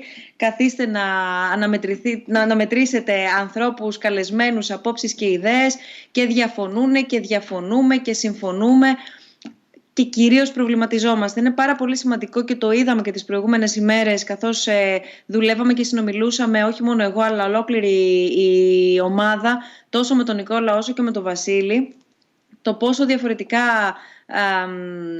πεδία έχουν, το πόσο όμως είδαμε να υπάρχει ταύτιση απόψεων από διαφορετικό πρίσμα δοσμένη, με διαφορετικό τρόπο υπομένη και ούτω καθεξής. Η έννοια της συνεργασίας, είπε ο Νικόλαος ο Χριστάκης, ότι είναι η ικανότητα του ανθρώπου που θα μας βγάλει από αυτήν την απειλή που δεχόμαστε. Ο Βασίλης όσες φορές έχει μιλήσει και έχει αναφερθεί στην παραγωγή αλλά και στις συνθήκες όχι μόνο αυτής της ταινίας αλλά των έργων του, η συνεργασία παίζει πρωταρχικό ρόλο. Νομίζω τα λέω σωστά, Βασίλη. Ό,τι λες επαναλαμβάνω απλά. Απολύτως, ναι. Για μένα δεν υπάρχει, όπως σε όλα τα πράγματα, δηλαδή, it takes more than one to tango, ας το πάμε εκεί. Δηλαδή, δεν μπορεί κάποιος να το κάνει μόνος του. Δεν γίνεται αυτό το πράγμα, πόσο μάλλον στο σινεμά, όπου είναι πραγματικά μια ομαδική τέχνη, σαφώς όλα προέρχονται πάντα από ένα μυαλό στην αρχή, αλλά ένα μυαλό μόνο του και μια αρχή μόνη της δεν αποτελεί τίποτα. Αποτελεί ένα μικρό σημείο, ας πούμε, πυροελάχιστο, το οποίο χάνεται στην πορεία. Και εγώ έχω υπάρξει πολύ τυχερός, γιατί έχω σπουδαίους ανθρώπους γύρω μου. Και η αλήθεια είναι πως, ας πούμε, η απόσταση σαν έννοια είναι και ο μεγαλύτερος μου φόβος. Δηλαδή, το να είμαι μακριά από τους ανθρώπους που με ενδιαφέρουν, αυτό είναι ο μεγαλύτερος μου φόβος και αυτό ήθελα να εξερευνήσω κιόλας μέσα από αυτή την ταινία. Ήταν μια ερωτική ιστορία. Αλλά δεν έχει τόσο σημασία αυτό. Σημασία έχει ότι σε αυτό που προσπάθησα τουλάχιστον εγώ να καταγράψω στην ταινία αυτή είναι τα βήματα που πρέπει να κάνουμε για να έρθουμε πιο κοντά ο ένας στον άλλον. Και επειδή φοβόμαστε, είτε φοβόμαστε σήμερα λόγω μιας πανδημίας, είτε φοβόμαστε για να μην γκρεμιστεί μέσα μας η εικόνα που έχουμε φτιάξει για τον εαυτό μας, είτε φοβόμαστε επειδή απλώς φοβόμαστε, επειδή αυτό είναι το ένστικτο και η ανασφάλεια μας οθεί, είναι σημαντικό να κάνουμε αυτά τα βήματα στις ανθρώπινες σχέσεις όσο πιο γρήγορα μπορούμε, για να μην χάσουμε τον άλλον, ο οποίος μπορεί να φύγει, μπορεί να κουραστεί να περιμένει ή να μην θέλει να περιμένει, να τον προσβάλλει. Αντιθέτως, όπως είπε και ο Νίκος πολλές φορές, στην περίπτωση της πανδημίας θα πρέπει να περιμένουμε πάρα πολύ και να είμαστε υπομονετικοί για να κάνουμε αυτά τα βήματα και να πάμε πιο κοντά στους άλλους, για να μην τους χάσουμε και για να μπορούμε να είμαστε όπως θέλουμε κοντά τους. Σε κάθε περίπτωση, εγώ θέλω να πω κλείνοντας, και αφού σας ευχαριστήσω πάρα πολύ που αποδεχτήκατε αυτή την πρόσκληση, αλλά και που κάναμε μια πραγματικά πάρα πολύ παραγωγική, έχω την αίσθηση, και νομίζω ότι δεν είναι μόνο δική μου αίσθηση, αλλά και από τα μηνύματα, όλα τα μηνύματα που μας έχετε στείλει και όλων όσοι μας παρακολούθησαν, τη χρειαζόμασταν, μας ξεκαθάρισε αρκετά, μας τακτοποίησε κάπως κάποια πράγματα για να μπορέσουμε να τα αναζητήσουμε λίγο πιο ξεκάθαρα. Νομίζω ότι αυτός είναι ο απαραίτητος προσανατολισμός, στο πού να στραφούμε για να αναζητήσουμε τι, και μετά θα δούμε τι αναζητούμε. Θέλω να σας ευχαριστήσω πάρα πολύ. Θέλω να πω μόνο ότι ενώ οι διάλογοι συναντιόμαστε κάθε μήνα, θα συνεχίσουμε να συναντιόμαστε, όχι προφανώς σε φυσική παρουσία, όπως καταλάβαμε όλοι από όλα αυτά που ζούμε. Θα συνεχίσουμε όμως μέσω διαδικτύου και δεν θα τα λέμε μόνο μία φορά το μήνα. Θα συναντιόμαστε πολύ πιο συχνά, γιατί ακόμα και ο χρόνος, όπως μέλος της ομάδας των διαλόγων, η Ασημίνα Κουτρουμπούση έχει επισημάνει, δουλεύοντας για αυτή μας τη συνάντηση, ακόμα και ο χρόνος άλλαξε διάσταση, έχει αλλάξει η αίσθηση του χρόνου, όπως έχουν αλλάξει πολλά. Κατά τα άλλα θα είχαμε Πάσχα, δεν έχουμε ακριβώς Πάσχα, θα ήμασταν έτσι αλλά είμαστε κάπως αλλιώς, οπότε άλλαξε και ο χρόνος, αλλάζει και η συχνότητα των διαλόγων. Θα τα πούμε στις 29 Απριλίου, θα τα πούμε σε 2 εβδομάδες, σε συνέχεια των όσων συζητήσαμε μαζί με τον Βασίλη και τον Νικόλαο, δηλαδή αυτό που μας απασχολεί όλους, η μετάβαση από το μέσα στο έξω. Μια πολύ βασική γέφυρα και ένας πολύ βασικός θεμελιώδης πυλώνας είναι η ποιότητα της ενημέρωσης που έχουμε όταν είμαστε μέσα για το τι συμβαίνει εκεί έξω. Είναι το infodemic, αν θα μπορούσαμε έτσι πιο δημοσιογραφικά, ας μου επιτραπεί τώρα ο όρος αυτός που θα χρησιμοποιήσω, που είναι και η θεματική που θα μας απασχολήσει την επόμενη φορά. Προφανώς οι συζητήσεις μας έχουν να κάνουν με όλα όσα παρακολουθούμε και ζούμε γύρω από τον κορονοϊό. Την είπα αυτή τη λέξη μόνο κλείνοντας. Οπότε οι διάλογοι είναι εδώ, συνεχίζουμε να υποβάλουμε τα ερωτήματά μας, τα ερωτήματα όλων μας και κυρίως τα δικά σας, μαζί με ανθρώπους που συνομιλούμε για αυτή τη νέα εποχή, η οποία έχει ήδη ξεκινήσει. Οπότε σας καλούμε όλους και σας προσκαλούμε σε αυτές μας τις συζητήσεις. Ευχόμαστε, Βασίλη και Νικόλα, να σας δοθεί ο χρόνος να μας παρακολουθήσετε και πολύ σύντομα να σας ξανασυναντήσουμε. Ευχαριστούμε πάρα πολύ. Καλή συνέχεια. Καλή συνέχεια σε όλους. Ανανεώνουμε το ραντεβού μας για την Τετάρτη. Παραμένει πάντα Τετάρτη, χειραψία, ναι, χειραψία. Παραμένει η συνάντησή μας Τετάρτη στις 6:30 το απόγευμα, 29 Απριλίου. Καλή συνέχεια και καλή δύναμη σε όλους. Γεια σας.